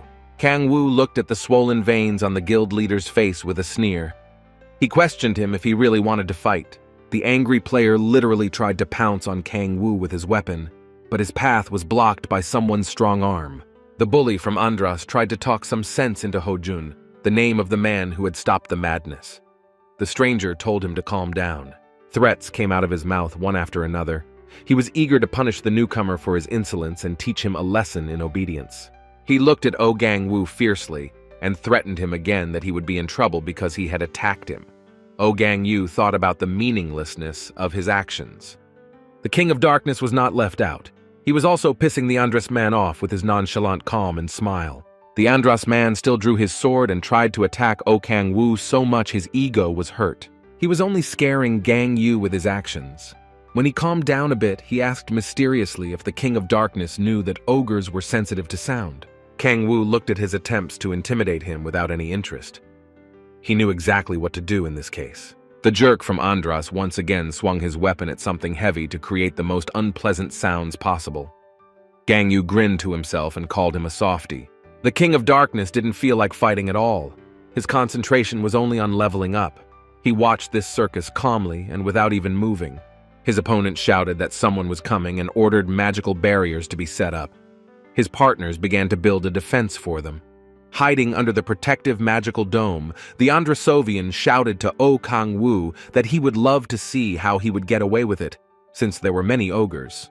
He asked KangWoo if it was too much for him as a rookie, and laughed and continued that he would protect him if KangWoo kneeled down and apologized right now. The bully couldn't see that KangWoo was smiling gloatingly at this moment because his back was turned to him. Suddenly, when all the Andrasians were gathered in a pile under the protective dome, he spoke. He was very curious to see what they had in store for him. The idiot from Andras was still going on. He didn't understand why the newcomer was calm and unafraid, because if this dome of protection wasn't here, he would surely shit himself. He told him that if KangWoo wanted to do something, let him do it because now was the time. KangWoo opened his palms and started activating something. KangWoo's eyes stopped being human again. He flew into the air and activated something with a gloating grin. The Andras man's words echoed to him, calling forth a powerful force of sound. KangWoo flew upwards. The power was so powerful that the ogres would rather go back to hell than be here. The surprise on Andras's guild representatives' faces was impossible to hide. They frankly didn't understand how the newcomer had such strong combat skills. The magical ability of the power of sound not only annoyed the ogres, but also removed any little to no defense from the guild members. The bully started yelling at the top of his voice that KangWoo is a psychopath and that he should stop now. KangWoo, approaching the Andrasians and pulling the dome off of them, smiled and said he was right. The face of the once brave representative of the Andras Guild, who was the reason for this mess. You could tell that he was very scared. The Andrasovians tried to keep their formation under the dome, but a terrible fear overtook their minds and they lost their defenses. The ogres who had come at the sounds of hell and could not control their ferocity emerged from the swamp and moved purposefully toward the dome. Andras's players, who moments ago had been flaunting their levels and skills, shook with fear as the ogres came close to the dome. The guild girl, surprised by the scene, said wistfully that she had never seen anything like it, and the bully ordered her to hold the dome's defenses. The leader wailed at KangWoo that he was completely insane and clearly wanted everyone to forfeit their lives here from the clutches of these cannibals. KangWoo, who had been sitting in the tree all this time, turned to the Andras man with a sneer and asked him a clarifying question about the Ludo Eater's sensitivity to sound. He told his opponent with a winning smile that he was well aware of this. With that, the huge horde of ogres were getting closer and closer to the dome, hoping to eat Andras's green players. The protective dome that the guild members had hoped for was cracking at the seams, and it was no longer possible to hold the defense. Andras shouted that KangWoo wanted to kill everyone. The bully shouted at the top of his voice that KangWoo wasn't at home since he decided to send them all to the other side. KangWoo calmly assured the raging fury and indignation of the enemy surrounded by ogres that he had no plans to die today. He activated the power of silence and, gloating with his red eyes, added that they would all die, but not him. Ogres flocked to the magical protective dome from all directions, and even from the trees next to KangWoo. No one noticed him. For a moment, the Andras man seemed to realize why he was invisible to the ogres. He mumbled something about the power to control sound and plunged into the battle. KangWoo was still standing on the tree branch, not worried at all that the monsters might attack him. He didn't feel threatened at all.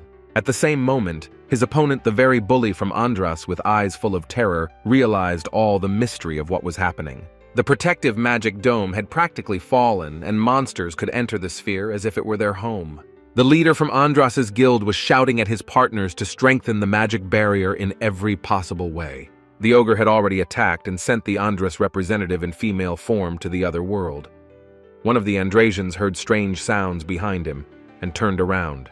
From the horror approaching him and his powerlessness to stand against these creatures, he spat on the ground and began to frantically stagger backward. He wanted to scream in terror, but he hurried to cover his mouth tightly with both hands so as not to attract even more attention from the nearly blind monsters. He and his partner held on as best they could, but they realized that despite the savagery of this bloody situation, they should keep their mouths shut. The bully could see his partner thrust a sharp spear through the throat of an ogre that had managed to grab him with its strong jaws.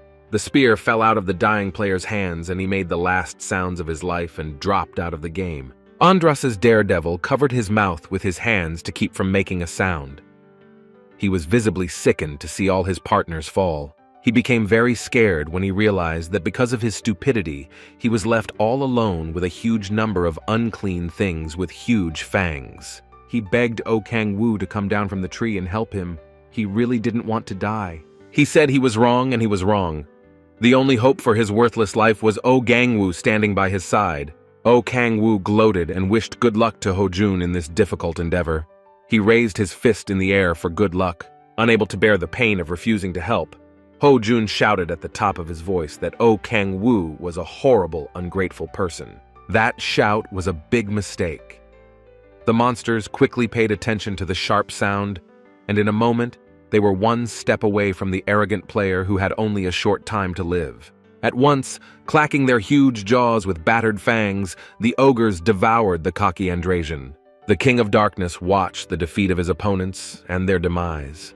Finally, he said that evil must be defeated by more evil. Gloating played brightly on his face. He added that the killers must be defeated by even more bloodthirsty killers. Soon after the ogres neutralized all of his enemies, he activated the Hellfire demon Andras's power and dispatched all of the ogres in a flash. He sighed in relief. At the time, he had thought the hunt was over, but now he had to admit that fate could make a difference. He was to devour all the defeated ogres with the power of the Devourer mixed with the Andras foes. The system notified him that his magi had increased by 1. However, the Devourer's power could not be used on those protected by the Gaia system. KangWoo remembered that he had heard of this system before. The moment when he was returning home from the Netherworld flashed through his mind. He looked at the immobilized bodies of the Andras Guild players. and realized that they were protected by the Gaia system. KangWoo wanted to find out if he would be able to appropriate any of their talents and traits after they died. He decided that the amount of magic they received was more important. At this moment, the system alerted KangWoo that his magi had increased by 30 units. He wondered. The amount of magi had increased significantly since his last attempt to collect it in the previous fight. KangWoo also realized that the magic had not just increased, but had become noticeably stronger. He felt a surge of more powerful magic in his body. The King of Darkness activated the power of the Hellfire demon Andras again, and saw it grow noticeably in its power. After collecting magic stones and mages from all those who had lost their lives in this battle, KangWoo left the battlefield and went home. 3 days later, he was sitting in the kitchen of Han Seol-ah's apartment, happily gorging on the kimchi he adored. He thanked Han Seol-ah for such a delicious meal, and she asked if he would go hunting at the gate today. He stated that this item is on his day plan and added that he plans to be back for dinner. The girl asked if KangWoo was not too tired from hunting because he hadn't taken a vacation for a long time. He replied that he was fine. KangWoo asked Seol-ah when her training would end, and she said within a few days. She also stated that they were going to hunt goblins. She also shared her desire to reach the second awakening as soon as possible. The King of Darkness encouraged her and assured her that she would succeed. The girl brought a pot of fragrant tea to the table and offered KangWoo a cup to relax. He thanked her for her concern. The girl remembered something very important and rushed to share it with her comrade. Seol-ah asked if KangWoo had heard about the latest rumors. KangWoo looked at her in surprise and asked her which ones she was talking about. She added that the rumors are still just rumors. They falsify their ranks and attack. Cow players had been spotted at the gate. To herself, KangWoo drew parallels with Andras. He also remembered that before he left the field, he had cleaned up after himself thoroughly and checked the area for witnesses. He thought that if it was him, there was no need to worry. However, there are still reasons to be worried, and it is necessary to accelerate the increase of the level to avoid trouble, he concluded. His stats and magician's acquisition level increased as evidenced by the alert system that was silently reporting the upgrade. The performance had improved significantly, but as it seemed to the King of Darkness himself, it was a completely different level. On his next visit to the gate, he tested his power.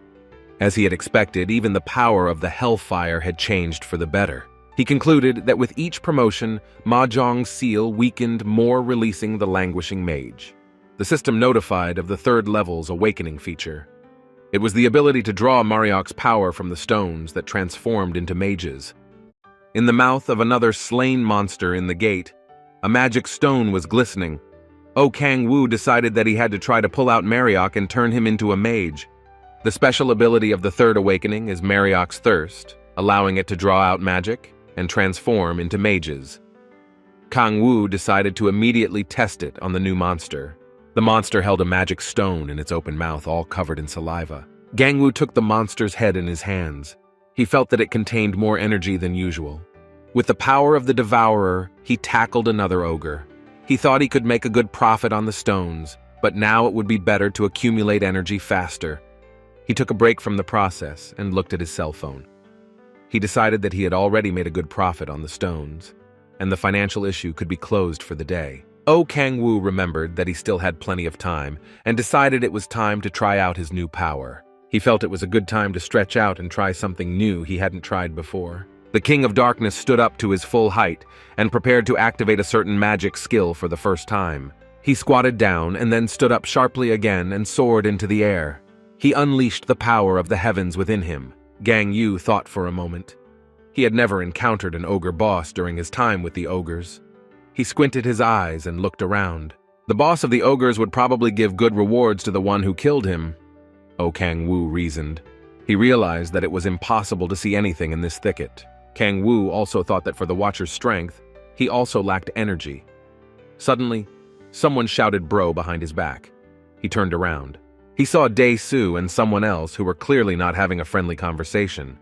The two strangers were calling Dae-soo a stubborn and ugly mountain of muscle. Hiding behind a tree, KangWoo watched the scene. He realized that things were getting hot. The Lord saw the same outlaw who was not accepted anywhere fall to the ground. He recognized him.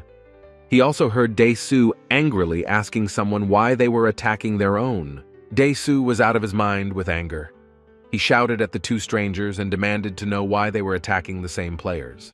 The strangers replied to him that he should not shout loudly as it might attract the attention of the ogres. Dae-soo demanded an explanation and an answer, and he wouldn't calm down. KangWoo realized that he had probably been tricked. It was none other than the cow players. KangWoo realized that the stories about cow players weren't stories, but it must be said that he was greatly relieved that no one suspected him. One of the koa players took a swing at the bulky Dae-soo and ordered him to shut his mouth and stand still. He tried to attack the powerful player but got caught in his bulletproof armor. This created unnecessary noises that attracted the lizards. Dae-soo gathered all his anger and rage together, demonstrating it with a ferocious grin.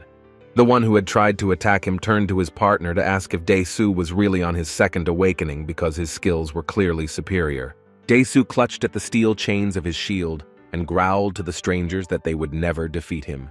The attacker's partner reassured him that he might have good physical fitness, but that was nothing compared to the Third Awakening's abilities. Dae-soo didn't like this information, and even if the cow players wanted to calm him down, they couldn't.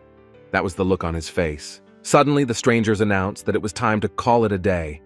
They also reminded Dae-soo that no one should die today. KangWoo, who had been sitting in the ambush all this time, didn't understand what had just happened. He was in a state of confusion. The level of hostility on Dae-soo's face didn't change. You could tell that he was even more tense. The King of Darkness was very curious about what was happening in front of his eyes. He remembered how he'd met Dae-soo and how friendly he'd been with him. He wondered if the bully needed help. One of the koa players grinned and shouted at Dae-soo to arm himself to the teeth before the battle because he would hurt him. KangWoo's eyes widened in surprise. There was no explanation for what he saw in front of his eyes. He suddenly jumped out of the ambush, not even to protect Dae-soo, but to wonder why the hell the cow player had a weapon with magi. The Lord was very confused. He didn't understand who these guys were, and he wasn't sure if they were koa players. He looked at the strangers curiously. The man unceremoniously wielding the mages disdainfully questioned KangWoo and demanded an explanation of who he was. The strangers mockingly asked if KangWoo was taking an evening promenade here, and added that if the answer was yes, his luck had clearly run out. Dae-soo's forehead was sweating at this moment. He too looked at the acquaintance who had appeared out of nowhere. KangWoo stood directly in front of Dae-soo as if to block him in an attempt to protect him. His acquaintance recognized him and called his name, but the stranger added that he'd heard too much. A hostile couple of players with weapons that clearly showed the presence of mages exchanged phrases about whether they should kill the stranger and agreed on a positive answer. They also talked about some norm they had met for the day thanks to KangWoo's sudden appearance and Dae-soo's stubbornness. Standing in front of them, KangWoo was still shocked at how mere mortals could have mages. He hadn't come into conflict with them yet. Dae-soo shouted at the thoughtful KangWoo to move away because one of the cow players with a special weapon was coming at him. The rogue decided to attack the King of Darkness with the weapon that had so interested KangWoo with the presence of mages in it, but in the next instant was thrown back by the force of the powerful resistance several meters away. The other koa player looked at what was happening in surprise. He was speechless and didn't understand what was going on or who the hell this impudent stranger was. With just one powerful punch, KangWoo laid his opponent face down on the ground. He cried out in sudden pain. When the attacking koa player was able to get to his feet and move back to his partner, he asked him what was wrong with him and why it had happened. He shrugged. KangWoo came close to him and grabbed the player's cheeky face. He clearly wanted to know something from the poor guy.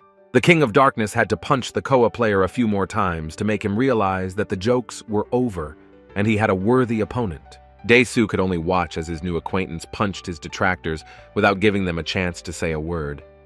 He was embarrassed by what he saw.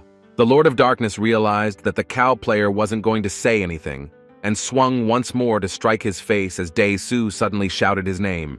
Once again, Dae-soo alerted him to the danger. This time it was the angry partner of the poor guy who was about to die. He was furious and swung his sword violently in the air. KangWoo noticed that this player was also using mages. KangWoo didn't hesitate long to put out his hand and activated the destructive void power. From this maneuver, the second koa player flew sideways, hitting trees and rocks in his path. Cow player flew off to the side and just squirmed in pain and screamed. Neither of them realized who was standing in front of them and what kind of power they possessed. His weapon flew to the side and ceased to illuminate the magician, and he himself fell to his knees from the powerlessness to fight such a strong opponent. Rapidly approaching the first cow player who had already recovered, KangWoo grabbed him by the hair. He growled fiercely. He wondered how people like them got the magic that demons used. Cow player looked at KangWoo with hatred and gritted his teeth and said that he was a bastard. KangWoo couldn't take it anymore and grabbed his head and shoved his face into the ground. Pressing the cow player's face to the ground, KangWoo repeated his question once more. He was interested in where they got the mages from.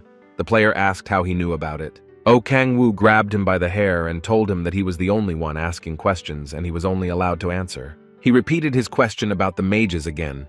The cow player with his teeth knocked out and a twisted face said he couldn't say. At the same moment, KangWoo activated the fear power of Orobus's demon form. He informed him that the player would have to tell him everything. The terrifying horse's face approached him and clacked its jaws smilingly. With his huge, inhuman hands, Demon Orobus grabbed the player by the neck and was about to break it as the KO player began to speak with tears in his eyes. He turned away from KangWoo as if he had seen the devil himself and said the word guild. He also wanted to add about the founder of the guild, but he didn't have time. The second Koa player woke up in time to activate and demanded that Seodae-ho shut up now. He clearly didn't want to share that information. He said through gritted teeth that his comrade had lost his mind. KangWoo really didn't like that their conversation was interrupted. The King of Darkness raised his hand to use some kind of force against the cow player. With a powerful wave of void force, he stunned the second Koa player almost to unconsciousness and added to make the doggy sit in the corner. The Lord of Darkness turned back to the player who was talking about the guild. He was interested in all the information he could get. He asked which guild he was talking about. A terrified player with a mangled face and knocked-out teeth shouted Andras's guildmate in his hearts. Cow player also added that Andras's leader performed a ritual and gave him this power. KangWoo wondered what kind of ritual had been performed. He looked intently at cow player Seodae-ho. Crying in fear and pain, the cow player tried to say something, but sobs escaped his lips. KangWoo grabbed his face again. He told the Andras man that he had learned his lesson poorly and demanded that he speak. At that moment, the demon Orobus looked into the Koa player's eyes with his huge eyes. His soul was ready to jump out. Seodae-ho tried to tell me what the ritual was. He repeated the word many times, but nothing came out. More and more foam gathered around his mouth and the veins on his body swelled. Crying in hellish pain, he looked into KangWoo's eyes, begging him to stop. Suddenly, one of the veins exploded. KangWoo disdainfully looked at this picture, but seemed to begin to understand what was going on with the cow player and why he didn't want to talk. Daeho's breathless body lay on the ground with streams of scarlet blood flowing out of it, expelling the tension that had suddenly attacked him. KangWoo realized that the information was protected. The King of Darkness heard someone addressing him. It was Han Dae-soo who had regained his composure. He asked the Lord if he was KangWoo. KangWoo nodded. At that moment, the same guy who had asked to be on teams but had never been taken because he was an outlaw woke up behind him. He had a confused look on his face. Han Dae-soo was overjoyed and said that he knew he was the same KangWoo. He also looked at his partner Dae-hyun who had woken up. With his hand, the bulky man pointed towards KangWoo and said that a player named KangWoo had saved them. The player reported that he did not think he would encounter KangWoo in this gate because he thought he was hunting in the E-rank gate. KangWoo hesitated, but abruptly blurted out that he had been there to do errands from above. Dae-soo exclaimed that he meant that he wasn't a rookie. He realized why he had refused to help him then. KangWoo nodded affirmatively. The player shook KangWoo's hand in a very friendly manner and thanked him again for saving them, because if it wasn't for him, they probably wouldn't be here. His partner Dae-hyun hesitated when he saw that picture. He felt like he should be thanked for saving the King of Darkness. Dae-soo laughed and added that he couldn't believe they'd met again under such circumstances. He said he owed him a debt of gratitude. The King of Hell looked slyly at his new buddy and thanked him for the warm words he said. Han Dae-soo suddenly thought of those bastards from Andras and added that they had a very bad reputation. He also added that he didn't think at all that they would turn out to be Koa players killing other players for their own amusement. The player said that he needed to report the incident urgently and picked up his phone. He added that the Hwarens should be notified. Since KangWoo didn't know who the Hwarens were, Dae-soo kindly explained to him that the Hwarens were players under the country's control. They are the ones who will investigate Andras. KangWoo thought for a moment. He didn't know if it was right to tell the Hwarens because he felt a certain danger. He asked Dae-soo not to tell anyone about what happened here, to which Dae-soo gave him a surprised look. He added that if he was worried about the Andras Guild, he would deal with it himself. Dae-soo agreed not to tell anyone anything, and KangWoo thanked him profusely for his understanding. At the same moment, he ordered him to forget everything that had happened here. The thug fell to his knees. Strange words came out of his mouth, saying that he was a real man and would help KangWoo in any way he could. And he swore that they would get even with the notorious guild. He also said that they would personally punish the cow players from Andras. KangWoo didn't quite understand what was going on and only looked at him questioningly. Dae-soo revealed that he adores this sense of justice and bows his knee to the justice of the King of Darkness. He kneeled down and said that he was obliged to repay KangWoo and wished to join him in this difficult adventure. At this moment, the King of Hell even felt a little funny because he remembered a moment that was pleasant to his heart. To himself, he compared Han Dae-soo and Palak. They were undoubtedly similar in their sincerity and devotion. Han Dae-soo's bandit partner Dae-hyun added that he also wants to thank KangWoo, but realizes that he will be of no use to him now. He shouted that he would do anything to help KangWoo. KangWoo asked why he thought he was good for nothing. The Dark King remembered how this bandit had said that he would silently dress the wounded because he was a bandit.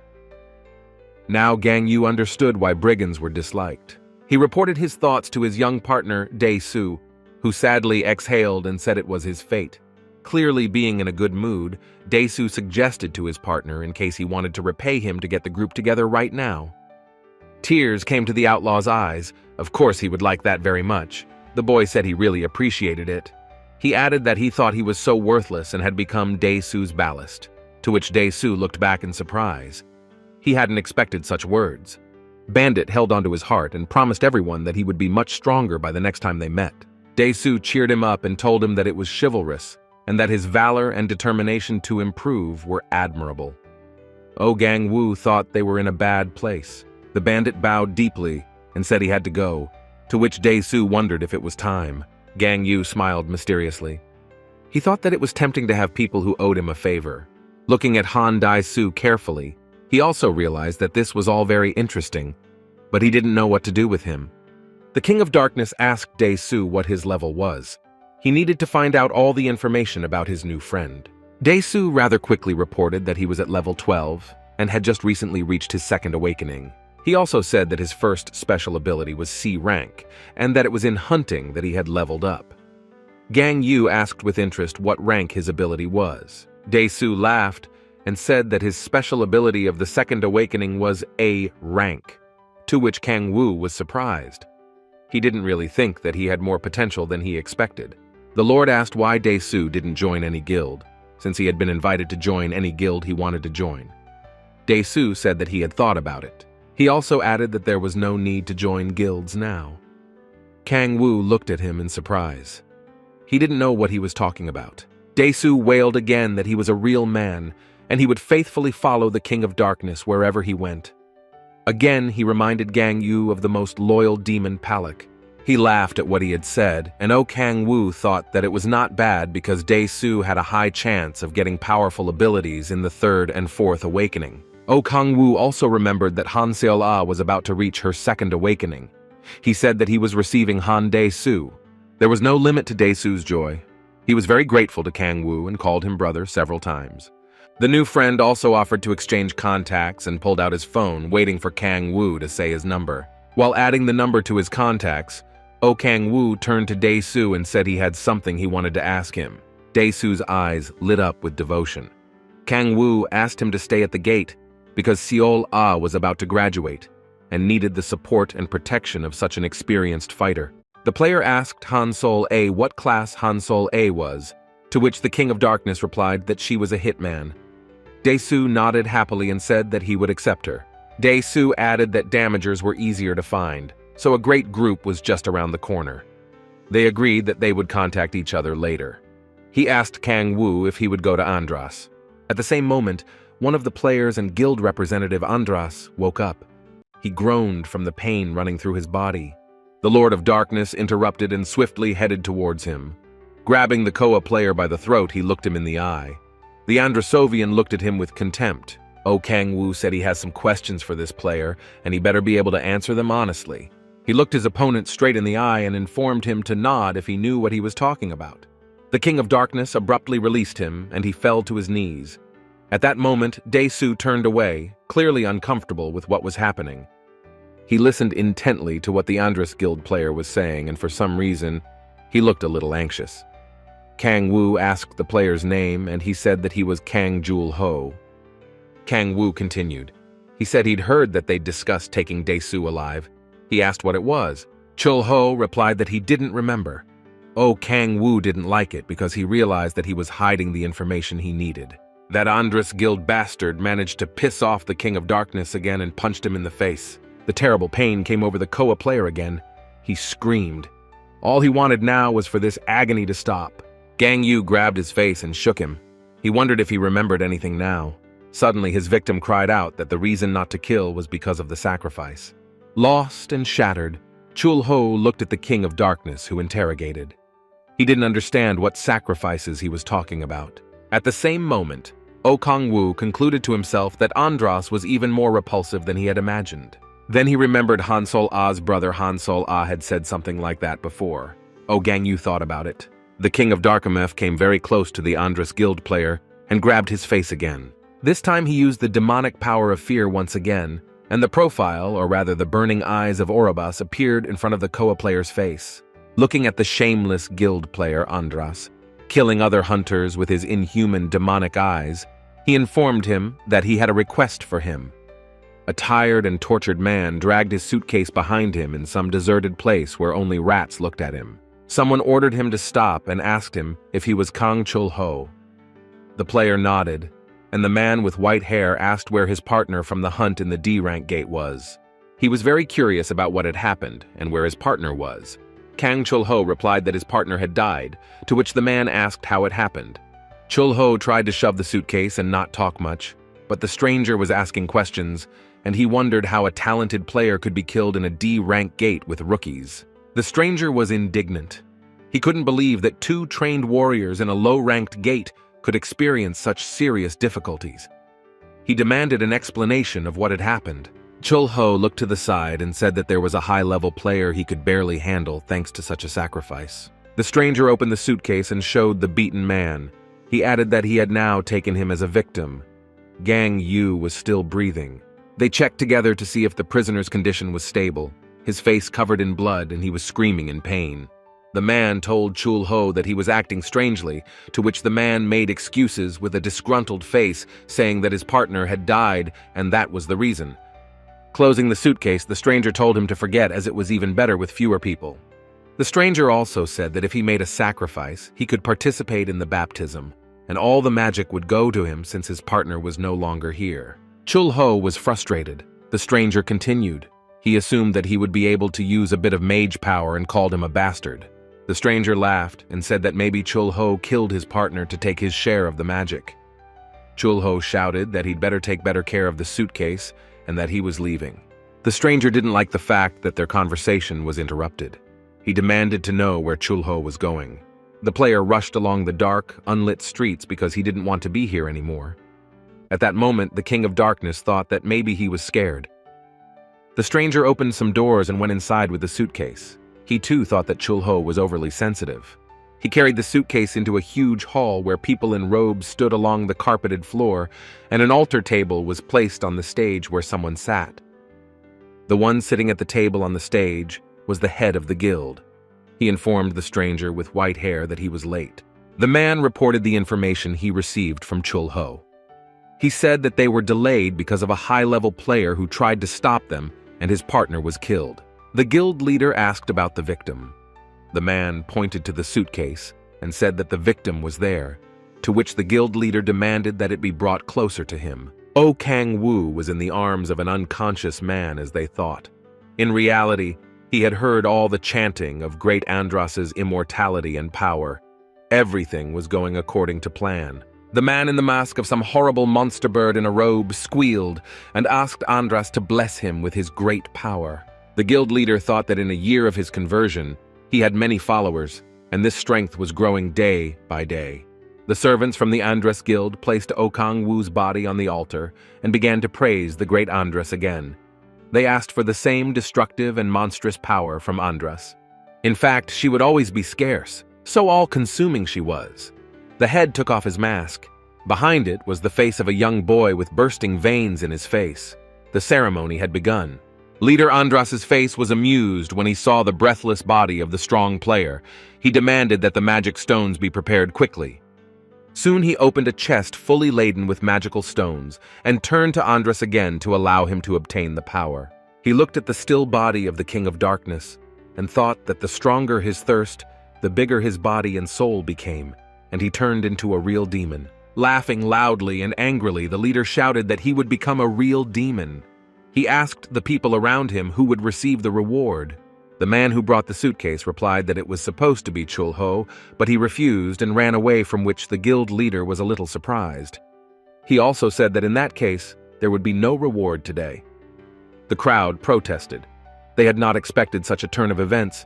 He demanded that everyone be silent. He turned to the crowd and said that if they wanted a reward, let them go and make new sacrifices, but the idlers would get nothing. The followers bowed their heads and agreed.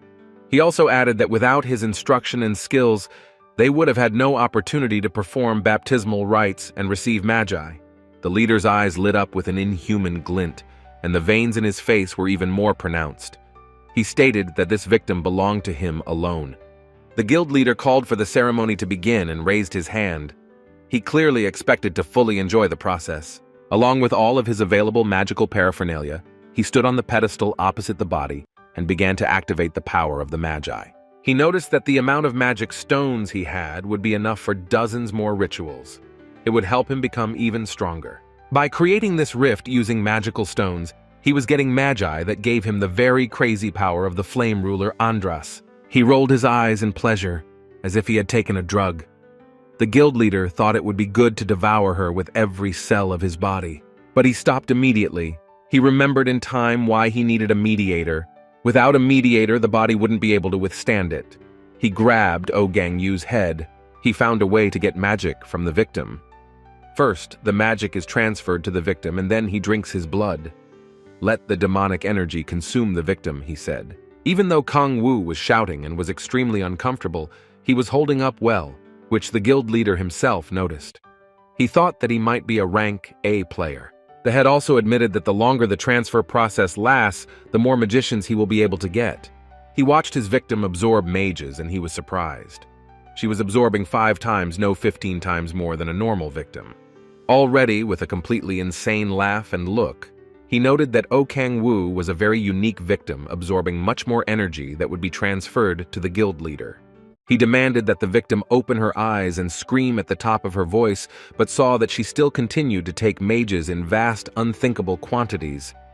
A violet glow enveloped the entire hall, indicating the presence of a huge concentration of magi in this room. The guild leader didn't understand why it wasn't ending. The guild members were perplexed as to why the mages did not stop after the head stopped carrying out further stages. They begged for the mages to stop saturating the victim. The guild leader seemed to be exploding with fear and horror at what he himself had just done to this man. He didn't understand what was happening. The space was enveloped by terrifying fiery violet streams that emanated from the body of the King of Darkness. The head of Andras looked at everything that was happening with his mouth open. Never before had he thought that such a thing could happen. KangWoo woke up and first said that thanks to his machinations, his stats had improved by 20 units. He was calm, unlike the guild leader who was staring at him. The guild leader now, with all the surprise on his face, could watch with his own eyes as the victim took all the possible magic that was almost in his hands. He didn't understand a thing. The King of Darkness smiled and said that this ritual was awesome. He offered to repeat it and smirked. He smiled once more and suggested that the guild leader repeat the whole procession one more time. As soon as the guild leader realized that nothing bad had happened to the victim and there was no power transfer, he yelled at the top of his voice that he was insane. The leader suddenly activated his flame power and tried to attack KangWoo with a fireball. In his mind, he now had a picture that he would show this stranger who was in charge, but KangWoo dealt with the fireball in no time. The Lord smiled and declared that he was quite good at this skill. It was said with a sneer. The words spoken by the King of Darkness further infuriated the leader Andras, who flew at him with weapons and swung fireballs left and right. Powerful elements raged throughout the hall. All the observers could see two powerful players using the power of flames to destroy each other. Suddenly, in the midst of this confrontation, Andras's guild leader froze in bewilderment. He could not believe what he was seeing before his eyes. The Lord, who had just taken away all of his magic, decided to use it and activated the power of the Iron Curtain. KangWoo was extremely calm and even satisfied because he had always felt much more comfortable with mages. The guild leader turned to the members of the procession and started yelling at them for not participating in the battle and not trying to attack KangWoo. Several members of the guild decided to take the stage and defend the honor of the chapter by taking part in a confrontation with this strange stranger. And even if most of them possessed some amount of mages, it was still not enough to really deal serious damage to KangWoo. Every so often, the guild leader's disciples would fly off to the sides and try to reach the King of Darkness again, but they failed. The bloody confrontation lasted long, but no one knew how to overthrow the stranger who took all the magic for himself. KangWoo had to fight off the Andras Guild members. He tried to push them down the stairs, but they kept coming without stopping. Then, the King of Darkness got really angry. He came upon the brave one who had first rushed to defend his ruler and punched him in the face. From the darkness, King's sudden and strong strike, Andras's guild opponent fell right onto the carpet. The King of Darkness was outraged. He demanded that they clear the way because they were useless brats to him. One of the disciples shouted to the guild leader that there was some power he had forgotten about, and it was time to use it. The Andras leader laughed. Indeed, he had something in his arsenal that would make everyone terrified and get rid of the intrusive stranger. He activated a huge fireball and said that this flame was capable of burning to hell any life form, and it was called the power of hellfire. The Lord of Darkness, with absolute boredom in his eyes, looked at the leader Andras, who did not know how he could protect himself and his followers from destruction. The guild leader's eyes reflected fire. He said that he didn't know how he could control the mages. He held a huge fireball in his hands and added that against this power he was definitely insignificant and he was finished. After throwing fire at KangWoo and not getting the desired reaction, the guild leader literally lost his face. He stared at everything around him in incomprehension. The leader could see the victim in the person of KangWoo playing with this fire and not being afraid of it at all. He watched as he extinguished the streams of flames one by one just by touching, and whispered to himself that this couldn't be happening. In a moment, he looked at KangWoo, whose eyes had changed color to bright red and also reflected fire in them. The King of Darkness himself was smiling greedily. The guild leader realized that KangWoo wasn't just a man, and he couldn't attack him with his magic because he was much stronger. He fell to his knees. KangWoo was surprised. He didn't expect this, and asked the guild leader what he was up to. He heard the head of the guild praise him and say that he was the great incarnation of Andras. The King of Darkness looked at the head of this ill-fated guild in surprise and didn't know what he was talking about. The head of Andras, with all honor and reverence, leaned even lower and announced that the entire guild had waited for him for so long, and he was their king and god. He pointed towards the students who were also looking at the King of Darkness in surprise and added that he was the tyrant who should rule this world. At the same moment, the guild leader shouted, causing all of Andras's representatives to bow their heads. Such behavior was not befitting of Andras's followers. He said that KangWoo was the one who would lead them out of their doomed life and into eternal life. KangWoo thought that the guild leader was probably an idiot when he listened to what he was saying. The guild leader addressed him as Great Andras and said that he recognized him as soon as he saw him. KangWoo grinned because he knew the answer. He thought he might be mocking him. Andras's leader introduced himself as Jo-daok Hyun and said that his heart was bursting with emotion right now. The king thought that maybe he wasn't such a moron after all. Jo-daok Hyun accurately understood his position and bowed down to KangWoo as if he had truly seen the Messiah. Suddenly, activating the power of the sky, KangWoo soared into the air and thought that this was an opportunity he shouldn't waste. Everyone looked at him like a god. Jo Deok-hyun was literally crying with happiness when KangWoo told him that he was happy that he was finally recognized and that he was a great fire lord. The guild leader laughed like a child with joy that the ruler of the entire world had spoken to him, Great Andras, King of Hellfire, Lord of all demons. The Lord of Hell was not satisfied, and he added all these honors to himself while in the air. He repeated many times that he was the king of all demons and the ruler of Hellfire. He looked at Jo Deok-hyun contentedly and ordered him to let all the subordinates go because he had something to discuss with him. After the King of Darkness had made fun of Jo Deok-hyun and his followers, he told him that he wanted everyone to leave because they had something to discuss. After making himself comfortable on the altar where he had to say goodbye to his life a short while ago, KangWoo asked the head's name and said that he had a few questions for him. Jo Deok-hyun was still wailing about Great Andras and his power, and it was tiring KangWoo. He asked him to calm down. Changing his tone to a more serious one, he said that he wasn't Andras. There was a look of frustration on Deok-hyun's face. He asked who KangWoo was then. The question did not please Gang-yu. He took him by the chest and demanded that he answer his questions, reminding him that he was the only one asking them. Gang-yu stared at him with his red eyes. KangWoo looked even deeper into the guild leader's soul and started asking about the possibility of the ritual. He also wondered how he knew about Marriott creating a rift. Kneeling and shaking with fear, Deok-hyun blurted out that someone had taught him. KangWoo interjected. One day, a demon mask guy approached him and offered to follow his teachings. Jo Deok-hyun leaned down hard and touched the ground with his forehead. KangWoo said he was crazy and wondered how he could have agreed to this. I don't know who he was. Lying on the floor and weary of uncertainty, the guild leader reported that that man was very powerful. He promised immortality for obedience. Deok-hyun remembered hanging in the air suspended by his chest by that demon. He ordered him to follow him or die. At that time, Deok-hyun thought he had no choice. He knew for sure that he wouldn't be alive if he disobeyed the orders of the stranger, with the demonic mask holding him tightly by the throat. His eyes were full of terror. KangWoo asked where the bastard was, but he replied that he didn't know and added that he hadn't been around since that day and that he gave orders through letters. KangWoo asked with obvious interest if that was the reason why he was so firmly following his instructions, to which Jo Deok-hyun looked away and whispered that he was very strong. He thought to himself and considered what had been forced at first, but he realized that the temptation was great, and having gained such immense power, the magician's rituals became more frequent of his own accord. The King of Darkness looked around and wondered who it could be. He was faced with this information for the first time, not knowing what to do.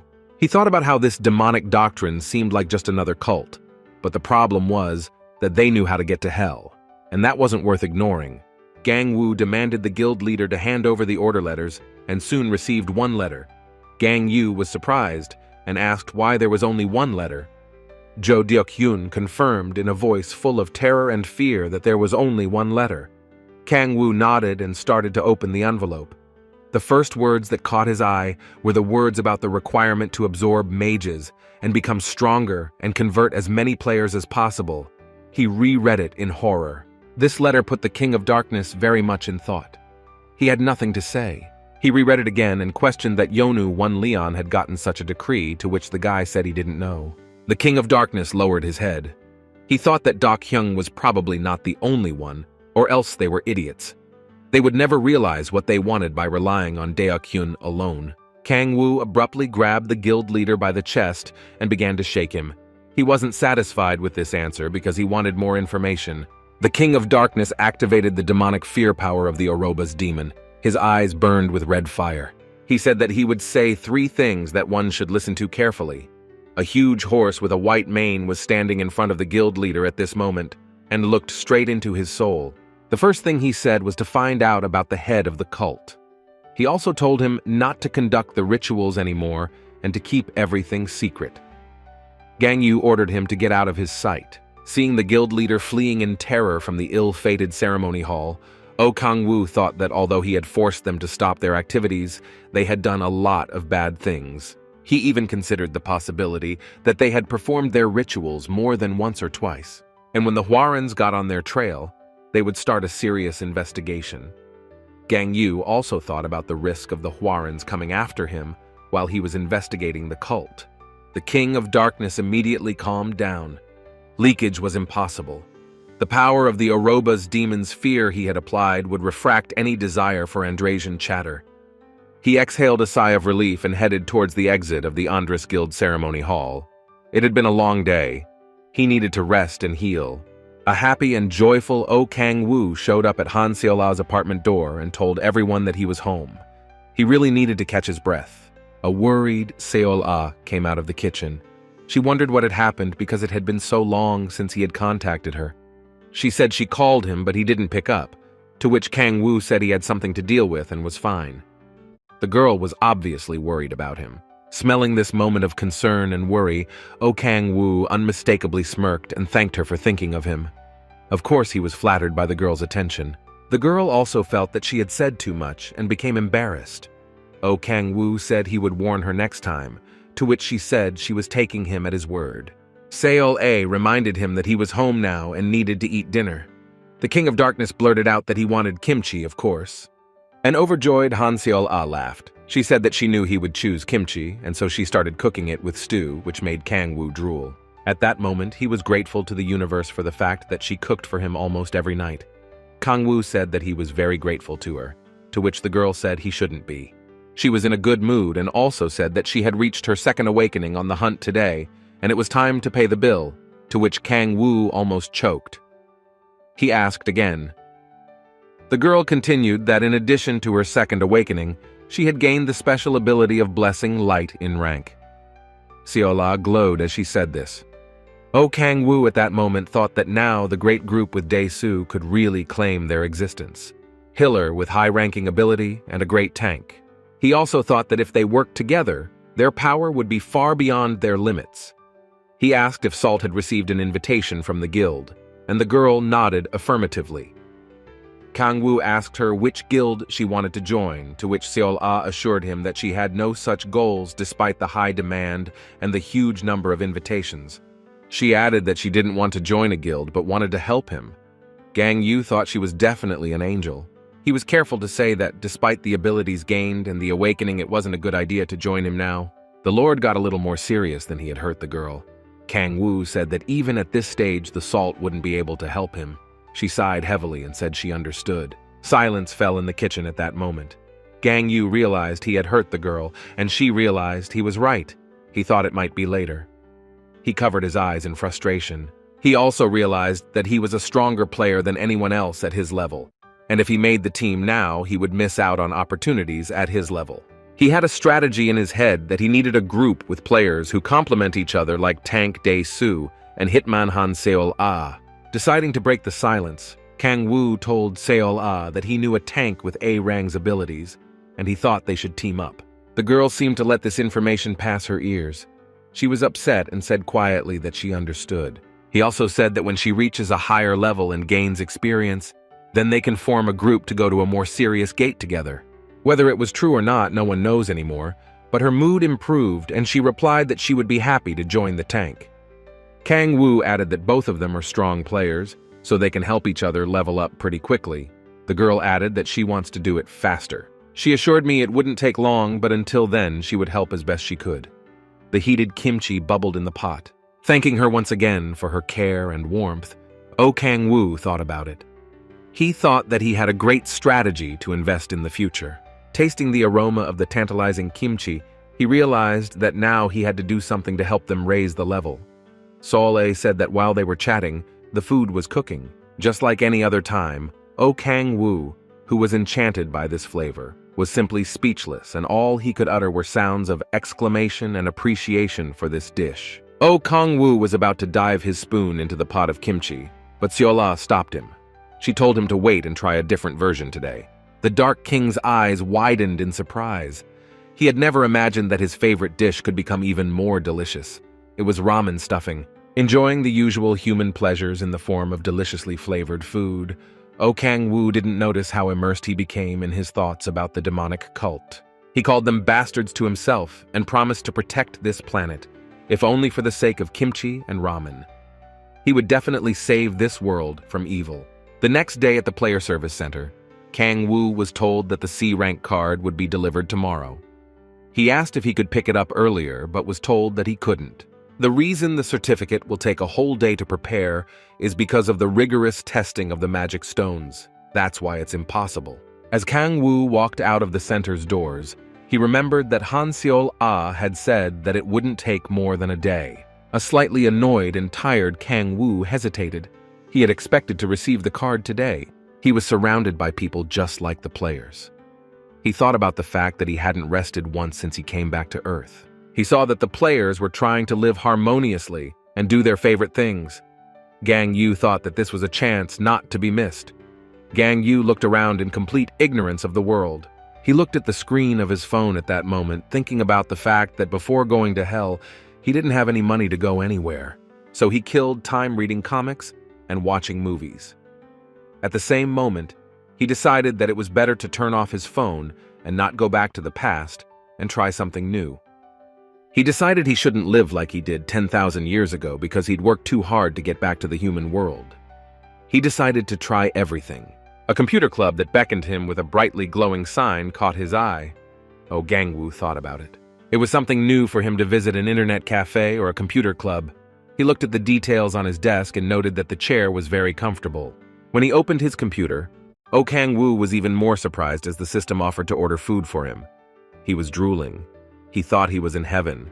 On the administration's recommendation, he ordered himself some ramen and opened a game in which he had to form a group of 5 people with different roles.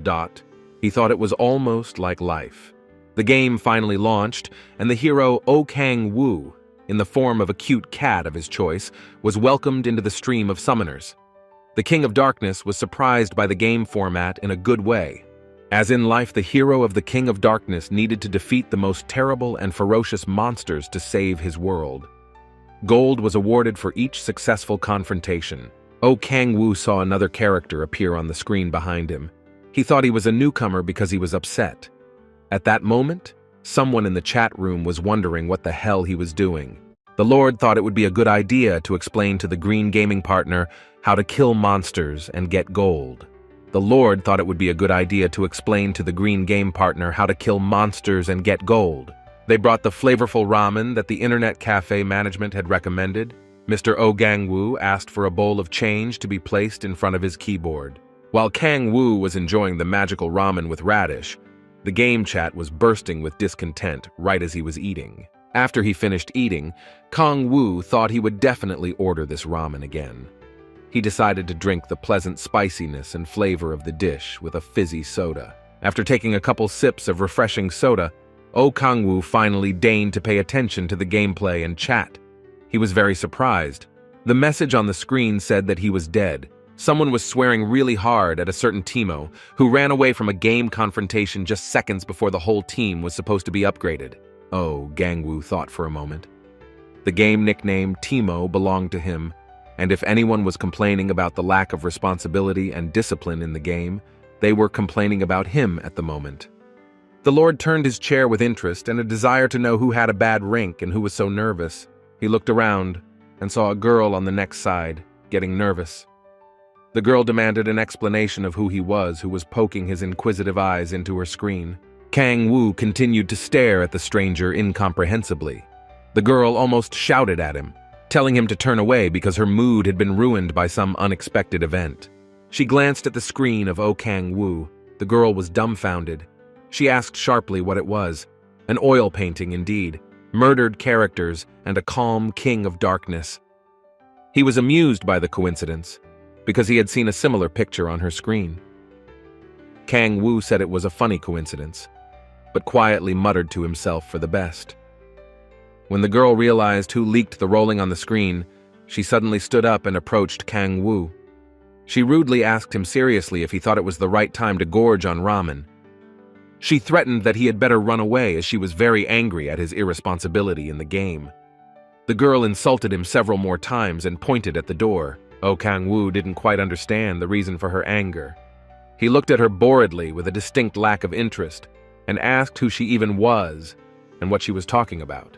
The stranger's eyes flashed with an unkind glint. She smiled maliciously and asked him rudely enough if he was in his right mind to ask who she was. The girl could hardly contain her anger and her desire to punch KangWoo in the face. She asked him if he was making fun of her by accident. She looked questioningly at the King of Darkness. He, in turn, calmed her down. He held out his hand, expecting her to hit him. The stranger was clearly not afraid of an opinion, and waved her hands charged with magical impulses to the left and right in an attempt to get it. KangWoo was slightly perplexed. She was just about to start teasing him when his gaze changed from friendly and calm to irritated and indifferent. Despite society's unspoken rules against using battle magic, the stranger seemed to have activated her fiercest reserves. Her eyes were lost in space. If KangWoo were an ordinary player with mediocre skills, he would have been sealed into the wall by her force. However, only the Darkness King's hair reacted to her efforts to teach him a lesson. After a while, she managed to dislodge KangWoo from his seat with a shockwave of her strength. He wondered why she was doing all of this, and if she could get so mad over a game. The girl stopped controlling the anger in her body and undeservedly applied some of the most powerful techniques of fighting the enemy to KangWoo. Everything in the world has a limit. The peace of mind that was first repeatedly disturbed and then destroyed. He put up a protective barrier. The girl realized that her hands were undergoing some undesirable metamorphosis. The desire to kill the stranger gradually subsided and was replaced by a healthy interest. She tried again to break through the protective barrier, separating her and KangWoo with her fist, but felt that her hands were no longer under her control in the moment of attack. Realizing that this was not just a player, and he clearly had good skills judging from the purple glow holding her hands, Cha Youngju muttered something to herself. The next action of the girl, who was more conscious at this point, was to ask whether KangWoo had been planted by the Peace Guild. Being in a fighting stance and in a more balanced state, the girl asked the experienced and unperturbed KangWoo if he had been sent by the Mir Guild. He thought for a second that the World Guild was one of the top 5 guilds that everyone knows and dreams about. He replied that he didn't know what she was talking about and wasn't a member of any guilds at all. The girl was getting angry again. She pointed out to him that he was too talented to be a member of anything, and she would not tolerate lies even from an experienced player like him. KangWoo started to defend himself and asked her to explain her reasoning for why he should be in the guild. He asked the stranger what guild she belonged to and received a smirk at first. The girl continued that she was a member of one of the best of the 5 in the infamous Scarlet. She immediately shut up, realizing that her vanity had ruined her, and blabbed. While she was talking about her direct involvement in one of the most popular guilds, KangWoo headed to the receptionist's office before asking for the bill. When she saw KangWoo leaving, she yelled for him to stop. He mockingly said he was glad she noticed his absence and added dryly that he didn't like her face. Youngju took a step towards him and demanded that he stop pranking her. She reminded him that A-rank players were not out of the guild because they were very valuable. The Lord of Hell, tired of proving to the stranger that he wasn't a giraffe, simply pulled out a card and showed it to her. D rank. He winked at her with another sneer. Confusion crept into the girl's mind. She didn't believe what she saw on the player's card at all. She unconvincingly asked him if he was really a rookie, and KangWoo said that he was. Doubts bordering on logic began to eat up all of the girl's attention. She thought that if he were a D-ranked player, she'd be able to handle him. KangWoo asked if she was done with her suspicions, and without waiting for an answer, he left the internet cafe after exchanging a few kind words with the receptionist. She stared after him, her mind drawing more and more options. She quietly told him to wait, realizing that he was already gone. She took a breath and tried to calm down. The King of Hell came out of the internet club a little upset. He'd been insulted by that guild wench and tried to attack him in the middle of nowhere. He was so looking forward to having a fight-free time. KangWoo thought about how most of his abilities were still sealed despite everyone squealing at his skills. Most of his reflexes were still from his reign in Hell. It never occurred to him that he would be able to meet a player identical to his skills so quickly. The King of Darkness remembered that playful confrontation at the internet cafe and those moves at the end that fascinated him. He could have sworn that for a moment, the stranger was completely out of his sight at that moment. It was as if she had vanished into thin air, disintegrated into atoms. He wondered who the stranger was at the moment. He exhaled and remembered for a moment what had happened at the internet cafe.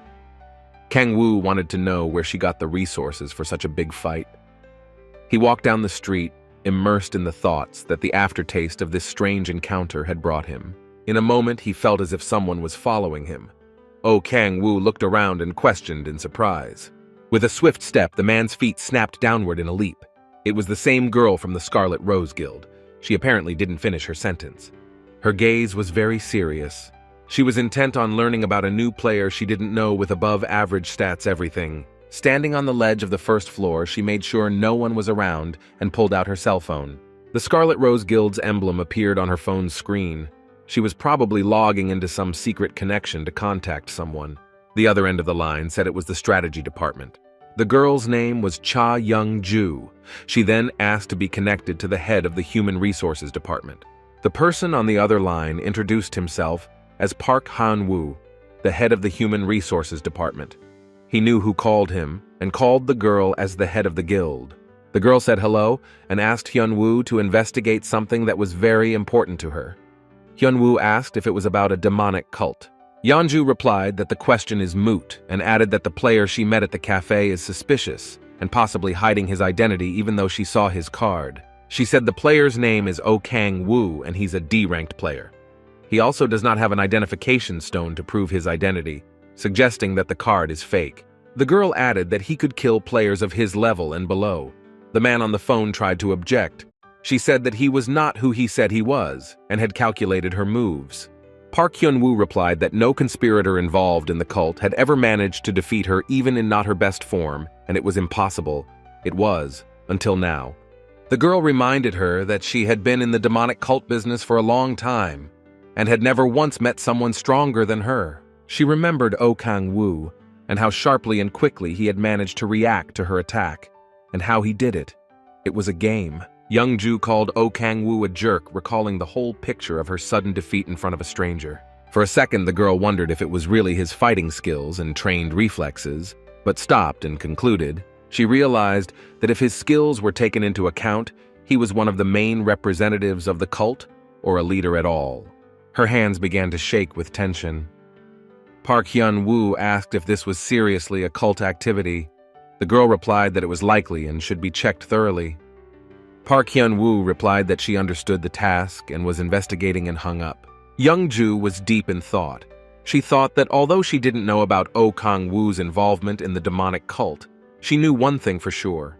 In her hands was a button from KangWoo's bomber, which she tried to grab him by during a confrontation at an internet cafe.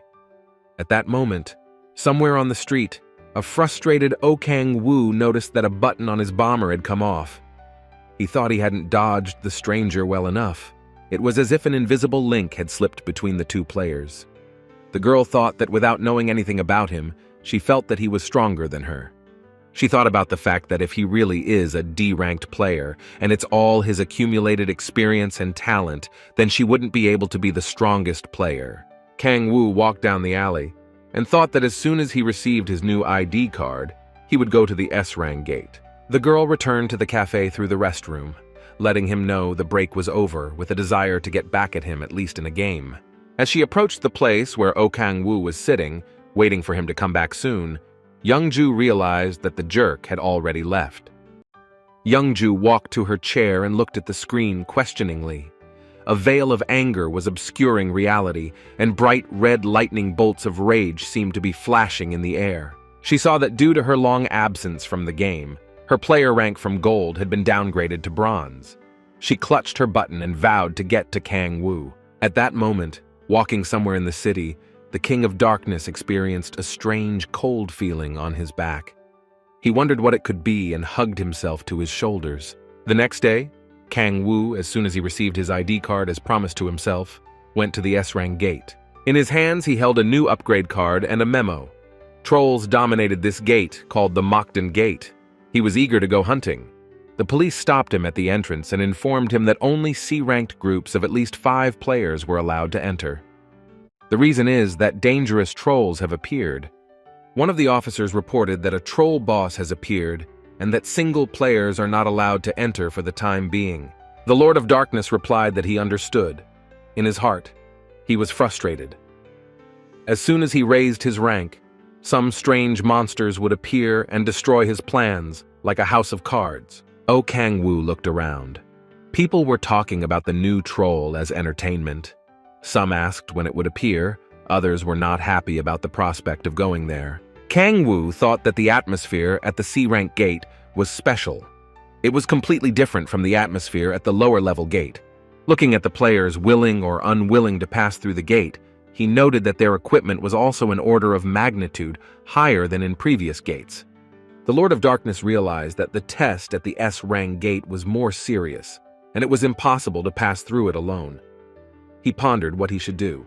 The monster hunters were discussing amongst themselves how they would first blow the head off the bloodthirsty monsters, and then how they would divide the 1,000,000 won amongst themselves. KangWoo just wanted to get in, but he didn't know what to do. So he wandered around from the couple players to the groups listening to their conversations. He could see the fear and panic in the eyes of the players who had come to the S-rank gate today. Some even suggested skipping today's hunt and scoring the state prize. He thought of nothing better than to back up this whole range of emotions with a spoonful of anger. He activated the demonic power of rage. KangWoo was thinking about who to choose as his victim. He heard a group of players discussing about the monster, either hesitating or raising new hopes. The King of Hell discreetly put his hand on one of the guy's shoulder. He decided to push one of them so that everyone could see the monsters. One light push from the King of Darkness was enough for the unfamiliar player to first feel the heat in his back and then plunge into an avalanche of rage. Suddenly, to everyone but not to KangWoo, the young man boldly turned to his buddies to ask how long they were going to be so pathetic. His buddies were extremely surprised. They did not understand what had happened to their comrade. One of them asked what kind of fly had bitten him. The boy fell into sad flashbacks of the past. He remembered the thugs beating him up in high school and middle school. He went on to say that they had all once dreamed of revenge. And then the gate opened, and there seemed to be hope in my heart that there would be no more humiliation. Suddenly, he shouted very loudly to his buddies what was happening to them, his eyes bulging furiously with anger. He asked why they were afraid of monsters. Now his whole group was staring at him dumbfounded with bulging eyes. They told the boy that he was not himself today, and that he was strange.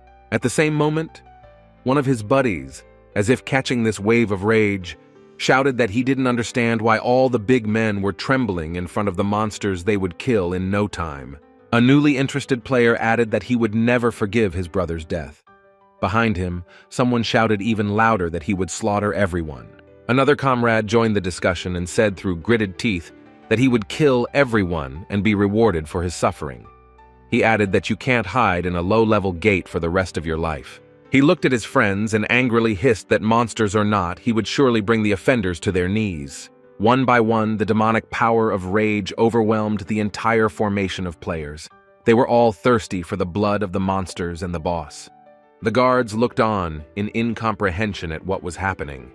It seemed to be the first time in their entire service that the players were so frantically demanding that the gate be opened.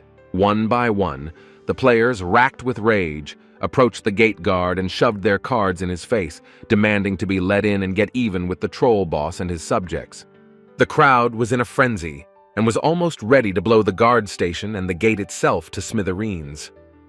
Everyone's sense of rage increased as more and more joined in. The officer at the post, who was now in danger of being swarmed by the furious crowd, hesitated. Never before had he seen so many mad people wanting someone dead. While the people were rioting and the guards didn't know what to do about it, KangWoo slipped past them unnoticed. He was cheering. The crowd at the main gate helped him. He flew over to the back entrance of the gate, while the guards were busy dealing with the players. His soul exulted that he had beaten everyone, and now the bounty on the troll boss's head would be his alone. KangWoo stepped through the portal and found himself in the desert. He looked around for the people he had come for, as usual. The King of Darkness noticed that a desert was markedly different from the same forest or swamp, which was even worse. He also realized that the desert was a vast expanse of sand. The Lord noted to himself that it would be difficult to find the troll leader in this vast area. He wondered if he could use the power of the heavens. KangWoo hesitated a bit, because he wasn't 100% sure if this was the right time to use the Magi reserves in his body. After confirming with the player system through the bracelet that the magician's score was already over 50 units, KangWoo scattered from the rocky cliff and activated the force. He awakened the power of the demon Astaroth, which included the power of the Watcher. He placed his palms on the sand and began to read the monster's locations. In an instant, his eyes turned into two bright red radars that seemed to come out of their orbits and became larger than the entire desert. He easily detected the trolls. KangWoo clearly saw the crowd of trolls with their leader, who clearly outnumbered them in size and strength. He was surprised by the staggering effect of the force. After pulling his hands off the surface of the ground, KangWoo returned to his usual appearance. He whispered confidently that he had found the troll boss who was to be his prey today. KangWoo also realized that around the leader of the troll pack, there were many soldiers guarding their lord. The lord looked around. He heard the voices of people off to the side. It was the maddened crowd that had been allowed into the gate. They were chanting for the fourth awakening. The King of Darkness realized that the crowd was heading towards the monsters. He thought, why not use them to successfully accomplish his mission? KangWoo decided to take the leader of the trolls and leave the soldiers and small folk to be torn apart by the crowd of players. He jumped down from the cliff and followed them. Once near the monsters, KangWoo realized that in order to defeat the boss, he first had to take out his henchmen. He stood up on the sand and, with a firm conviction to begin the onslaught on the undead, activated another unprecedented power. He was holding something that looked like a spear. He flew through the air, wanting to strike a massive blow at the soldiers guarding the troll boss. He whirled in a murderous tornado, moving closer and closer to his target and holding his weapon at full alert. His eyes glowed red. He only needed to fly up to the boss and his soldiers and swing his weapon once, creating a more powerful wave of battle tornado-activated power. The launched spear flew into the target.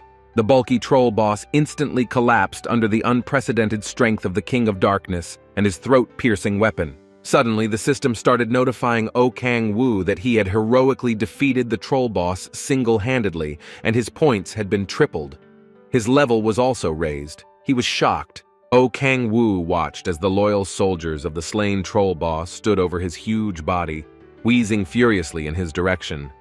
For a moment, he wondered if he was the boss. He scrutinized the windows notifying him of his victory over the S-Rang troll boss. He exhaled, but still wondered how it was possible to be such a weak S-Rang boss.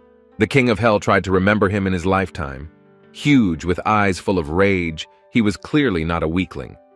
And according to his information, he was indeed the boss of the S-Rank trolls. At the same moment, KangWoo realized that it wasn't the boss who was weak, but he was too strong. He sighed as he broke his promise to hunt carefully and without attention. KangWoo realized that with such strength, it would be extremely difficult to conceal. He opened his arms with weapons, clearly mocking the grief-stricken trolls. The King of Darkness looked at these poor souls and smirked. He decided that plans could generally change. The fierce monsters came at him with huge maces and sticks. They wanted to avenge the loss of their leader. The Lord was in no great hurry to unmask his defenses. It was as if he had been standing with open arms for the trolls until the last moment, waiting for them to act. A plan was brewing and solidifying in the Hell Lord's mind. It made the welcoming, demonic smile on his face grow even wider. He realized that if the cards fell this way today, he should get even with the evil one or more blows. KangWoo turned his back to them for a moment, daring to activate another killing power that could give the trolls a one-way ticket. The group of trolls, united by their rage and desire to destroy KangWoo, stared at this in bewilderment. It was beyond their intelligence level.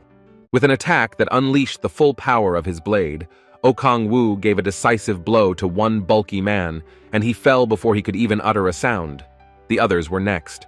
KangWoo noted to himself that with as many mages as he had, the use of such skills becomes unhindered. After a couple more tactical strikes on the trolls, KangWoo heard the system once again notify him that he had defeated the C-rank trolls, and his level increased by 2 units. The system notified him that he had received a special skill of Earthblade power, a rank that was given to the best players. At that moment, the trolls who didn't understand anything just stared at him. KangWoo turned to the undead and asked if they would like to test the newfound skill right now. He smiled and raised his hand.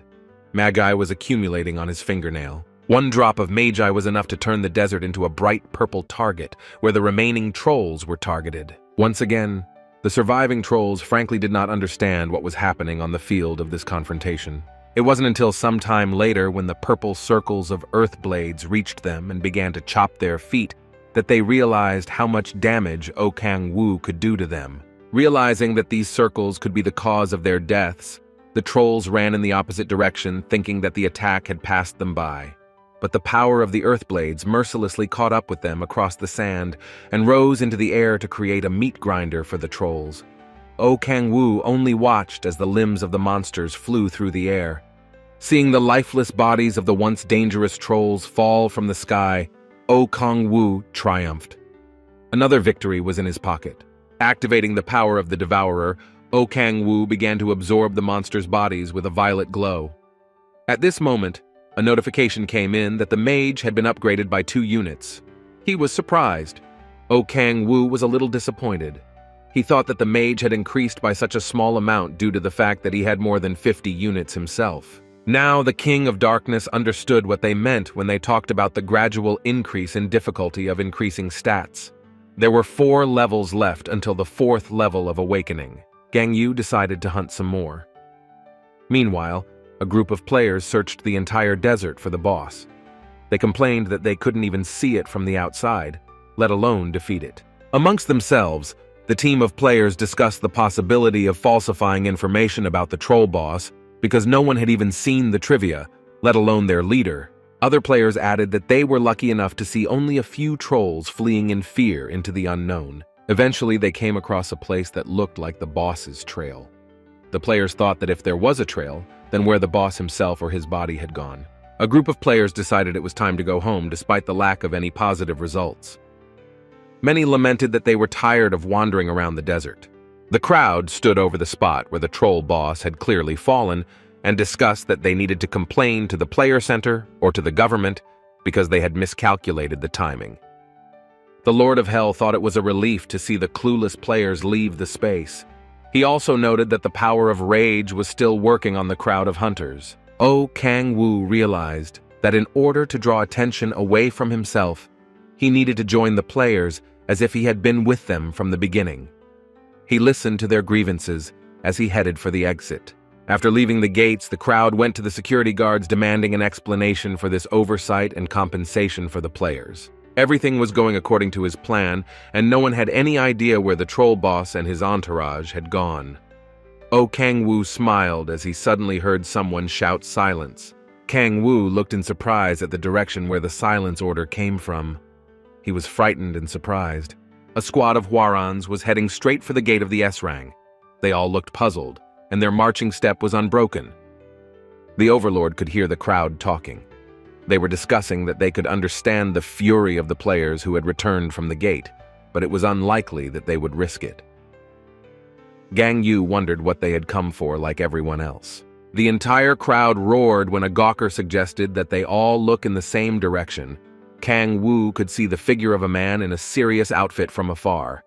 He wanted to go home. It turned out that everyone was staring at the 3rd squad leader, Baek Hwa-young. She was rapidly approaching the gate, and her assistant officers once again demanded silence. Baek Hwa-young reported that the Hwarang had some breaking news for the players of this gate. She reported that Cow players had been spotted at the S-Rang gate. That was why the Hwaran squad had come here on a mission to check the cards of all the players in order to verify that they were Koa players. And so the officers proceeded to do just that. They needed to check all players of the 3rd Awakening and above. The team of officers apologized on behalf of the entire government and proceeded to check. The King of Hell reflected that Koa players are quite the topic of discussion in the world today, and the issue has not lost its relevance. Baek Hwa-young asked all the available players in the S-Rang gate perimeter to show their IDs. KangWoo wondered if he would get caught. The Hwaran said that it wouldn't take long to check, and as soon as they were sure that the wanted players weren't here, they would leave immediately. KangWoo's only thought at the moment was that today's hunt wasn't exactly neat. He was worried that they might be looking for him. He also pondered that no power he would also not be able to use since there were too many prying eyes. KangWoo realized that as long as Baek Hwa-young is here, he won't even be able to escape because just by looking at her, it's clear that the criminal can't escape. The Lord understood that it was necessary to leave the space of the S-Rang gate immediately, but he did not understand how to do it without unnecessary eyes and problems with the law. Meanwhile, Baekhwa Young herself asked the King of Darkness for his ID. She also assumed that he had lost them when she saw him hesitate. KangWoo handed the girl officer his card and smiled. He thought that maybe he was paranoid and there was no problem. The girl stared at the document without saying anything, studying every line of the document. At that moment, KangWoo thought that it didn't look like he was in trouble. KangWoo thought that he should be careful when hunting because the cow players who were clearly involved in the demonic cult had already made their move. He thought of asking the officer for information. KangWoo thanked her for taking a personal interest in the matter, to which she replied that giving orders doesn't earn you authority. The King of Darkness was speechless for a moment at the resilience and confidence of this beautiful and strong girl. He added that she was definitely worthy of respect. KangWoo continued. He said that there were a lot more cow players recently. The female officer looked at his card and said that was the reason for the inspection. The girl handed him his ID card and told him that he had passed the inspection. KangWoo thanked her for her quick work. Lastly, he said that going hunting regularly was enough for a normal life and there was no need to kill other players for money. The officer agreed with him. She added that the influence of money was frightening. KangWoo agreed, but thought to himself that it was a lie because the Hwarans must know the true goals of the cow players. Baekhwa Young said goodbye to KangWoo and was about to leave when he asked her if she could tell him who they were looking for so that if they met that player, they could tell them. The officer thanked KangWoo for being courteous and added that this matter would be left to the Hwarans as player safety is their job. The girl added that KangWoo, who had just reached C rank, would be safer to level up in a lower-level gate. He thanked the girl. Clearly floored by all the pleasantries, the officer added that good-hearted people like KangWoo are few and she wished there were more. KangWoo smirked. He thought to himself that it would be a disaster if there were more of them. He thanked the girl once again. From the entire conversation with the officer, KangWoo realized that the investigation of the demonic cult case was a secret investigation and access for commoners was not allowed. The Lord of Hell decided that since the government was also investigating the cult, he should stay home.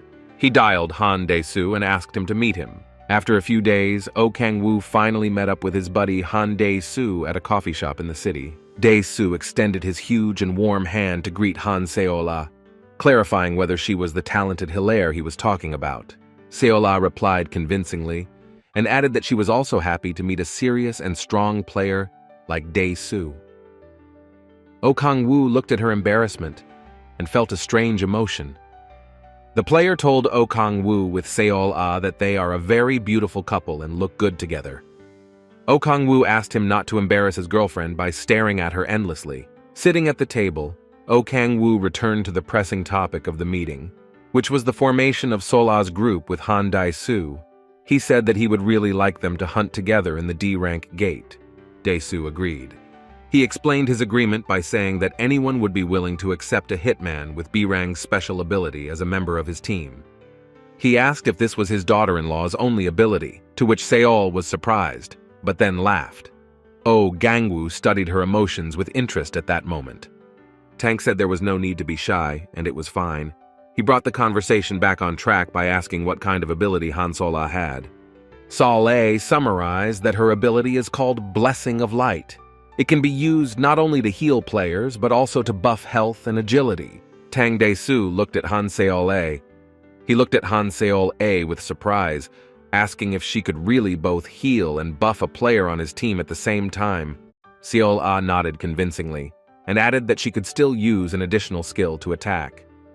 Dae-soo told KangWoo that his girlfriend was really a miracle. KangWoo interjected. He explained that it's hard to find a hitman capable of buffing and attacking enemies. He added that Han Sol-ae will be welcomed with open arms by the strongest guilds. The girl thanked Dae-soo for complimenting her talents. She said that she didn't want to join the guild, and neither did Dae-soo. KangWoo was thinking about her at that moment. With the joy of a pleasant and productive meeting, Tank picked up the coffee mug and drank it in one gulp.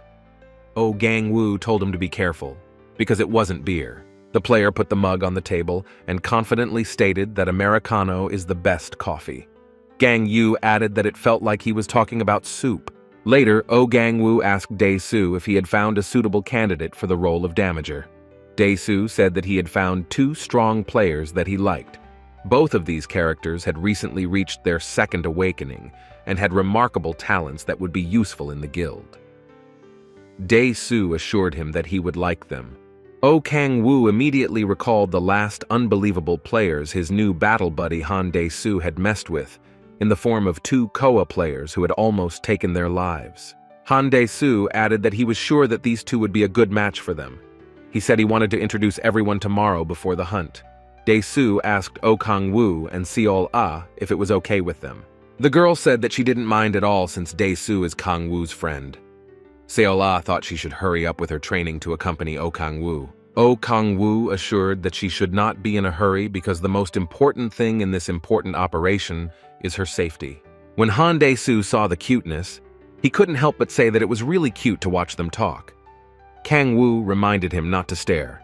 Dae-soo suggested meeting the next day in the Incheon area. KangWoo objected to why it was so far away when the D-Rang gate was so close. He assured me that a lot of things had happened at the gate that KangWoo had mentioned, and that the best solution was to go to the one near Incheon and hunt trolls instead of ogres. The player explained that trolls are more suitable for beginners because they have unprecedented strength and therefore leveling up is not far off. KangWoo thought his comrade was smarter than he expected and added aloud that it was a very good idea. After finalizing all the main points and arrangements for the meeting, KangWoo got up and started to say goodbye to his friends. Dae-soo was surprised that he was leaving so early. The King of Darkness said that he had unfinished business, and Han Dae-soo looked at him in surprise and asked him what kind of business he had. Rolling up his sleeves without a shadow of shyness, KangWoo replied that he was looking forward to leveling up and couldn't wait to get started as soon as possible. Having already been on the other side of the portal a few hours later, KangWoo reasoned that at this stage he was level 29 and would soon be on his fourth awakening. After activating the power of the Astaroth Demon Watcher, KangWoo once again turned his eyes into powerful radars and searched for foul things. He decided to start his hunt with the 8 calm trolls that opened up to his sight at that very moment. He suddenly flew towards the monsters and attacked them. His opponents roared at the unexpected danger. The head of one of the trolls flew off his shoulders as the other two, frightened, simply huddled together and mooed incomprehensible noises. After defeating the foul creatures in a few moments, KangWoo shook off his clothes and wondered how much longer he would have to hunt to get a level upgrade. His thought process was distracted by something. KangWoo looked around. He realized that there was an insanely unpleasant smell in this desert. It was the smell of human blood. KangWoo knew that death in hunting was a common occurrence, but not to this extent. He jumped off the cliff. The Dark King thought to himself that the odor couldn't be that strong and pungent unless at least 5 people were dead. He flew exactly at the smell. He wondered how a group of C-ranked players could be wiped out all at once. KangWoo also assumed that it was the work of the cow players. He went down to the ground. After a while, he managed to find a field that emitted a stinking odor. The bodies of the murdered players were strewn on the sand, sitting and lying down. KangWoo walked closer to the mangled players and concluded that there were definitely no survivors left. The King of Darkness also realized that this was definitely not the work of a demonic cult, as they wanted victims and bodies, not carnage. He looked thoughtfully at the bodies of the dead players. At this point, he didn't know who would want to kill them. He noticed that the odor was recent. It made him think that the perpetrator of this bloodshed was still around. Someone was standing at his side, glaring fiercely at the King of Darkness. When KangWoo noticed the uninvited guest and looked at him, his eyes widened in surprise, and he only had time to questioningly blurt out a few words. In front of him stood the very real monster from hell, the guardian of the 1,000 hell circle in the form of a hellhound. The Lord of Hell looked at the creature questioningly. He didn't understand what the hellhound was doing here. KangWoo looked at the underworld guardian with astonishment and didn't understand how he was here. He knew theoretically that such a creature was extremely dangerous to mankind. The hound didn't ask to be introduced and was the first to try to pounce on the King of Darkness. KangWoo even cursed at the surprise of her attack because he was completely unprepared. He seriously looked into his opponent's eyes.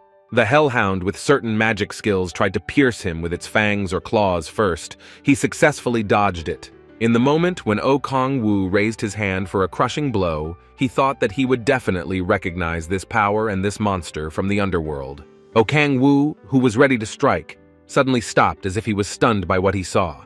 He saw a huge ball of fire appear from the creature's mouth. This ball of fire was spinning, increasing in amplitude and taking over the free space. The Hellhound directed this firestorm straight at the King of Darkness. The moment the fireball reached KangWoo, there was a powerful explosion that sent the creature from the underworld crashing to the ground. On his skull, emitting streams of fiery flames, his fierce eyes burned even brighter than before, and he roared. With the power of his magical martial skills, KangWoo tried to aim the stone blocks directly at the creature in order to hit it. He activated the power of the blades and tried to perform the same maneuver as with the trolls, but it was useless. Then the King of Darkness realized he had to change tactics. He joined his two hands together and began activating his other power. In just a second, he soared through the air holding a magical weapon in the form of a spear with a pointed tip. He activated the power of the dark spear. KangWoo spun around in a whirlwind of murderous tornado, maneuvering his spear in the air. He wished to inflict damage on the enemy. The Hellhound saw a chilling ball flying towards her from the sky with KangWoo inside with a magic spear. With a clear determination to defeat the monster from the netherworld, the King of Darkness released his spear into its back. A pillar of dust and sand covered the field. KangWoo sank to the ground. The King of Darkness exhaled. He thought that he had finally succeeded in defeating the monster. At the same moment, KangWoo looked toward the Hellhound in surprise. He didn't expect to see something that contradicted his conclusion. He realized that he had only angered the monster with his actions. The Hellhound became even more aggressive and screamed furiously into the void, wanting to tear everyone to pieces. In another battle jump to damage the Hound, KangWoo thought that he just needed to find her weak spot and as soon as possible. At a certain point, KangWoo decided that the time had come. He began to activate his other magic power. At the most crucial moment, when it seemed the monster was ready to swallow the King of Darkness, he raised his hands, finally awakening his power. He abruptly lowered himself down and grasped the ground with his hands, where deep cracks suddenly began to form.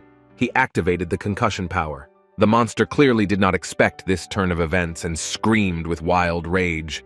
Huge chunks of earth and stones flew towards him. KangWoo tried to twist his power so that his opponent had no way to move in the flow of all those flying stones. He swung his spear once again and charged it precisely into the skull of the monster from the netherworld. Blood gushed from its head, and the creature screamed wildly. KangWoo thrust his magic spear into the skull of the Hellhound again and again. He was very angry at the Hellhound for appearing outside the perimeter of the Hell territory. He pierced its bones mercilessly with his spear. It would seem that his opponent had been defeated, but in reality, the Hellhound was gaining strength to attack KangWoo again. The moment KangWoo finally seemed determined to take its life, the creature burst into flames and smoke. The place where the Hound had been lying formed an earth split. From the power of the resistance, the Hellhound managed to fly into the air, despite having a spear sticking out of its skull. KangWoo was thrown a few meters away by the pirouettes. The King of Darkness quickly regrouped on the ground, assuming a comfortable position, allowing him to defend himself against the Hellhound. The creature with its skull pierced through, stood up on its four legs again, and roared furiously. KangWoo thought it felt good to be on his feet again. The King of Darkness scrutinized the Hellhound and realized that a spear or concussive force would not be enough to topple such an opponent. KangWoo had encountered these things before and knew very well that they were always as persistent as possible. It made him angry. The creature was on the defensive as well. The Hound stood firmly on all four paws and snarled hostilely at the King of Darkness. The Lord of Darkness saw the hellfire that the Hound wanted to use against him begin to appear along the spine of this infernal creature. In the blink of an eye, the guardian of the underworld itself turned seemingly into one large raging flame born to destroy KangWoo. Rapidly, those flames flew towards him with a great desire to inflict crushing damage on KangWoo. The King of Darkness muttered at this point through his teeth that the Hellhound was only a dog that did not know its place. He once again assumed a fighting stance this time, involving something more serious than just magical powers of a mediocre nature. KangWoo used one of the strongest demons Baphomet, which gave the power of heavenly might. The hound's eyes seemed to fade a little at this point. She seemed to realize who she was dealing with. The player was not himself when he attracted this power. A terrifying shadow of a summoned demon hovered over him, wishing to attack the Hellhound. The King of Darkness clenched his teeth. At that moment, it might have seemed as if he had no pupils at all. A powerful wave of rage was rising in him. KangWoo attacked the Hellhound again. It was one of the most powerful force that threw the hound back several dozen meters. The Hellhound wheezed and mooed. Although the Hellhound still held firmly, KangWoo's strength did not allow her to relax and literally suspended her in midair. At a certain point, when KangWoo's rage was at its limit and the creature was almost defeated, another explosion occurred. The King of Darkness sighed and thought that this creature from the underworld was quite resilient if it hadn't been defeated yet. Looking eye to eye with his opponent, who had time and time again survived the most powerful attacks, KangWoo thought that it would be good for him to use two forces at a time. The thought flashed through the Dark Lord's mind that he had met many Hellhounds in his life and knew how to deal with them. KangWoo thought that his current level was more than enough to deal with it. He was still deciding what tactics to use to defeat the monster. Suddenly, the Hellhound fell down without strength. KangWoo only had time to exclaim, "Ouch!" It turned out that all of his attacks had still dealt significant damage to the creature. He thought what a mad dog that hound was. The system began to notify him that he had handled the C-rank split shard. KangWoo was surprised since he didn't know what a split was.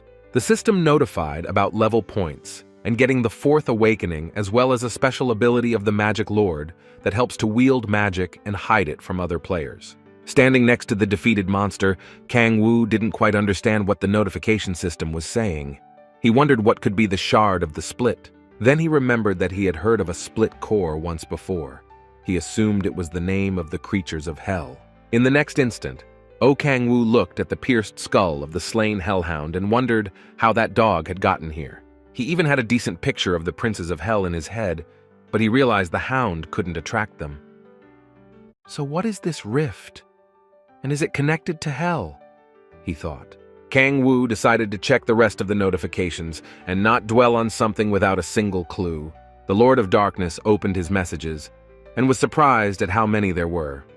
He was interested in one of them about the fourth awakening and the special ability of Class A. Now he didn't have to worry about the little things. He could savor this monster's mage to his heart's content. The Hell King activated the power of the Devourer in his usual manner and began to absorb the mages of the slain Hellhound. While absorbing the magic, he thought that at this rate, he would soon regain his manhwa strength and become stronger than he was in hell. He did not hide his joy and laughed contagiously. As KangWoo left the protected area of the Rank C gate, he thought that the best decision at this moment was to go home. He smiled to himself as he thought about what a good day it was. And if he could eat kimchi too, it would be a good day. While KangWoo was thinking about what he would do at home and how he would attack the pot of his favorite dish, someone said hello to him from behind, and he turned around. To see who was saying hello to him, KangWoo moved closer and saw the same girl from the internet cafe who had bullied him a few days earlier. The girl fixed her cap and added that they hadn't seen each other for a long time. KangWoo told her with a frown that he didn't think so. He didn't understand why she was saying hello like that. After all, they weren't close friends or anything, and he doesn't even know who she is. She introduced herself as Cha Young-ju. KangWoo thought for a second that he had heard that name before. Perhaps it was at the cheerleading center. He remembered two players discussing who they couldn't compare to. He remembered that her name had something to do with the heads of the top 5 guilds.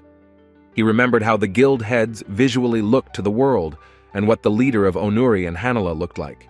He also remembered about the two girls, one the head of Sonare, and the other wait a minute, Scarlet Rose asked it out loud. The girl smiled and confirmed that she was the leader of the Scarlet Rose Guild. KangWoo remembered for a second what kind of power this girl had and immediately calmed himself down, which was not surprising. He was curious about what the leader of the Scarlet Rose wanted from him. The girl said that she had made inquiries and knew his name, and that he was born in 1995 years old, he was 28 years old, was brought up in an orphanage, no history of adoption, lived on his own. She continued that for 5 years there had been no word from KangWoo, but suddenly he registered as a player. The girl asked him if the information was correct. KangWoo replied that he didn't know why she was doing all this, but yes, it was. She opened her phone and added that she registered in KangWoo's player system on March 16th, which turns out to be 3 weeks ago. She also mentioned the distribution system, which she thought was wrong. The test result was wrong, or he wouldn't have been able to get to the S-Rang gate in 3 weeks. The girl said that KangWoo came out of nowhere after 5 years and was hunting in the S-Rang gate. At first, she thought he was a criminal and forged documents. Cha Young-ju added that when she checked his fingerprints to see if they belonged to the database, she didn't find any irregularities. KangWoo asked how she had access to his fingerprints. The girl calmly told him that his fingerprints were taken when his first license was registered. She continued to look at her phone and said that at that moment, she made sure he wasn't a player with a fake ID. KangWoo thought she had a lot of power. The girl looked him in the eye and said that if he wasn't a cheater, he was probably a player with outstanding talent who could surpass her. KangWoo listened to her very carefully. She added that not only could he surpass her, but he could be stronger than Baek Kang-hyun himself. The King of Darkness listened carefully to all the information she had to say and finally thanked her. He asked her what she wanted him to do.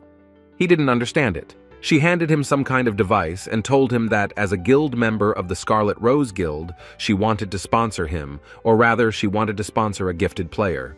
The King of Darkness earnestly informed her that this was not what he expected her to say. The girl asked him what he thought then. A smirk flickered across the Dark King's face. He was talking about how he was hoping to get an offer to join the Scarlet Rose Guild. The Scarlet Rose leader's answering smirk could say it all for herself, but she added that she couldn't ask the player hiding behind the F rank to join the guild. She looked at him and added that he wouldn't have hidden his abilities if he had any intention of joining the guild. KangWoo said to himself that he wasn't hiding it.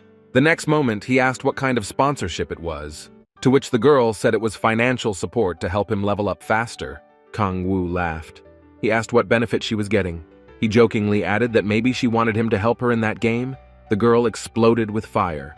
At the same moment, the guild leader fixed her cap once again, calming herself and reminded herself that she was the guild leader and she had just offered. KangWoo laughed when he saw her reaction and said that he was playing for the first time and didn't know how to play at all. The girl replied that he was the reason she didn't get to the silver medal. With a friendly sneer, he asked why she was still on bronze since it's a small level, to which the girl shouted that it's not like that. She plays great, but she has no luck with the team. Deciding to close the topic of discussing this game because he saw the unnecessary emotion, he asked why she was so eager to sponsor him.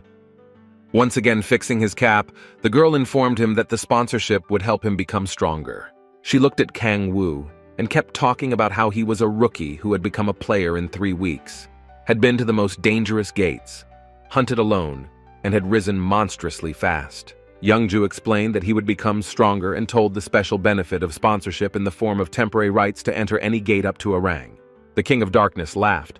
He said that this information was already giving him more encouragement and that he was leaning toward a positive answer. The girl was serious about presenting the information. She said about the possibility of forming a group with guild members of any class and selling stones tax-free. KangWoo seriously thought about it. He asked again if it was really possible to save on taxes and get help with the group. This pleased him. The girl was demonstrating all the advantages. She talked about gear of a basic nature and the opportunity to purchase first-class gear with a deposit and the provision of a house with a car. All this time, KangWoo thought that they were only suspiciously showing him friendliness. He heard a question about what he thought about it, folding his arms across his chest and listening to these sweet speeches from the guild leader. KangWoo honestly said that it all sounded unrealistic. The girl said that the guild didn't intend to give him everything just like that. He would receive the guild's assignments, and when the time came, he would fulfill them by doing his duty. He plunged back into his thought process. The Scarlet Rose Guild needed him to fulfill an errand. The Lord of Darkness asked if it was possible to get the details of the errands so that he wouldn't be caught out at the right time. The guild leader replied that she could not give him such information. She once again corrected her cap, pulling it over her face, and felt awkward. KangWoo thought it was probably a long story and said okay. He thought to himself that he could always refuse if their requests were inappropriate. He held out his hand to the girl and said it was a wonderful offer. There was a smile on his face. He didn't expect to receive such an interesting offer today at all. KangWoo said that he was accepting it. As he held the girl's hand, he thought about the fact that she was giving him the opportunity to make connections in the guild and enjoy the privileges and support provided. Their hands intertwined in a firm, friendly handshake. KangWoo looked her straight in the eyes and thought that this was an offer he couldn't pass up. Smiling widely after everything the Scarlet Rose Guild leader had said about the benefits of sponsorship, KangWoo extended his hand for a handshake. He was in agreement. Cha Youngju replied to him that he had made the right decision and would not regret cooperating with the Scarlet Rose Guild. KangWoo rubbed his fingers together in eagerness to know what the nature of the special assignment was, but the girl told him that it wasn't time yet. The Scarlet Rose Head also added that at this stage of his level of play, he would not be able to carry out the assignment, so there was no point in rushing. The Lord of Darkness smirked. He couldn't resist the urge to tell her that his true level was much higher. Looking seriously at the girl, KangWoo squinted his eyes and informed her that he was much stronger than she expected. Chae Youngju only thought that KangWoo had no room for arrogance and agreed to his statement to avoid any misunderstandings. The girl exhaled and concluded that a guild assignment required more than just strength. KangWoo wondered what it was then. Youngju looked at her phone screen and cryptically stretched out that the guild didn't have enough evidence and couldn't talk about it. KangWoo looked away questioningly. He knew it was not necessary to ask for information right now. The girl handed him her cell phone and told him she wouldn't mind getting his number. Entering his number into the guild leader's contacts, KangWoo asked when he would be able to get the equipment and was told that he could get it any time. The girl asked if he wanted to get the equipment right away, to which KangWoo nodded. The equipment was a way to save mages. Youngju replied that they should hurry up and go to the office. KangWoo asked where it was. The leader turned around and answered him that the Scarlet Rose Guild office was at Seoul Station. The passers-by around literally froze. They all turned their heads in the direction of the pair of players and shouted enthusiastically, "Wow!" The little boy and his father stopped at the curb. In front of them stood a sports car of unprecedented beauty and power. The boy told his father that they should buy such a car. A brand new Porsche 918 Spider was parked at the curb. KangWoo heard the child's father sigh heavily and promised to work harder. People were shouting amongst themselves. The guild leader shouted to KangWoo as she climbed into the car and got in before the crowd showed a clear interest in her. KangWoo told her she was cool. Already in the salon, when he was pestered in his head with the question of how much to pay for such a car, he asked. The girl replied that she did not know. She said that a car like this would cost about 10 million won. KangWoo opened his eyes in surprise. The King of Hell looked closely at the guild leader, as if to doubt that it was the same girl from the internet cafe in the sportswear. KangWoo noticed that the car seemed to be sliding instead of driving, which is typical for a car of this level. The girl grinned and asked him if he thought the sponsor would give him the same car. He seriously asked her if she was joking, to which the guild leader said that she had told him that she was giving him a car. KangWoo called her Nuna in response. She was surprised. KangWoo jokingly said that he would call her Cha Youngju Nuna from now on, but she interrupted him and demanded that he not call her that anymore.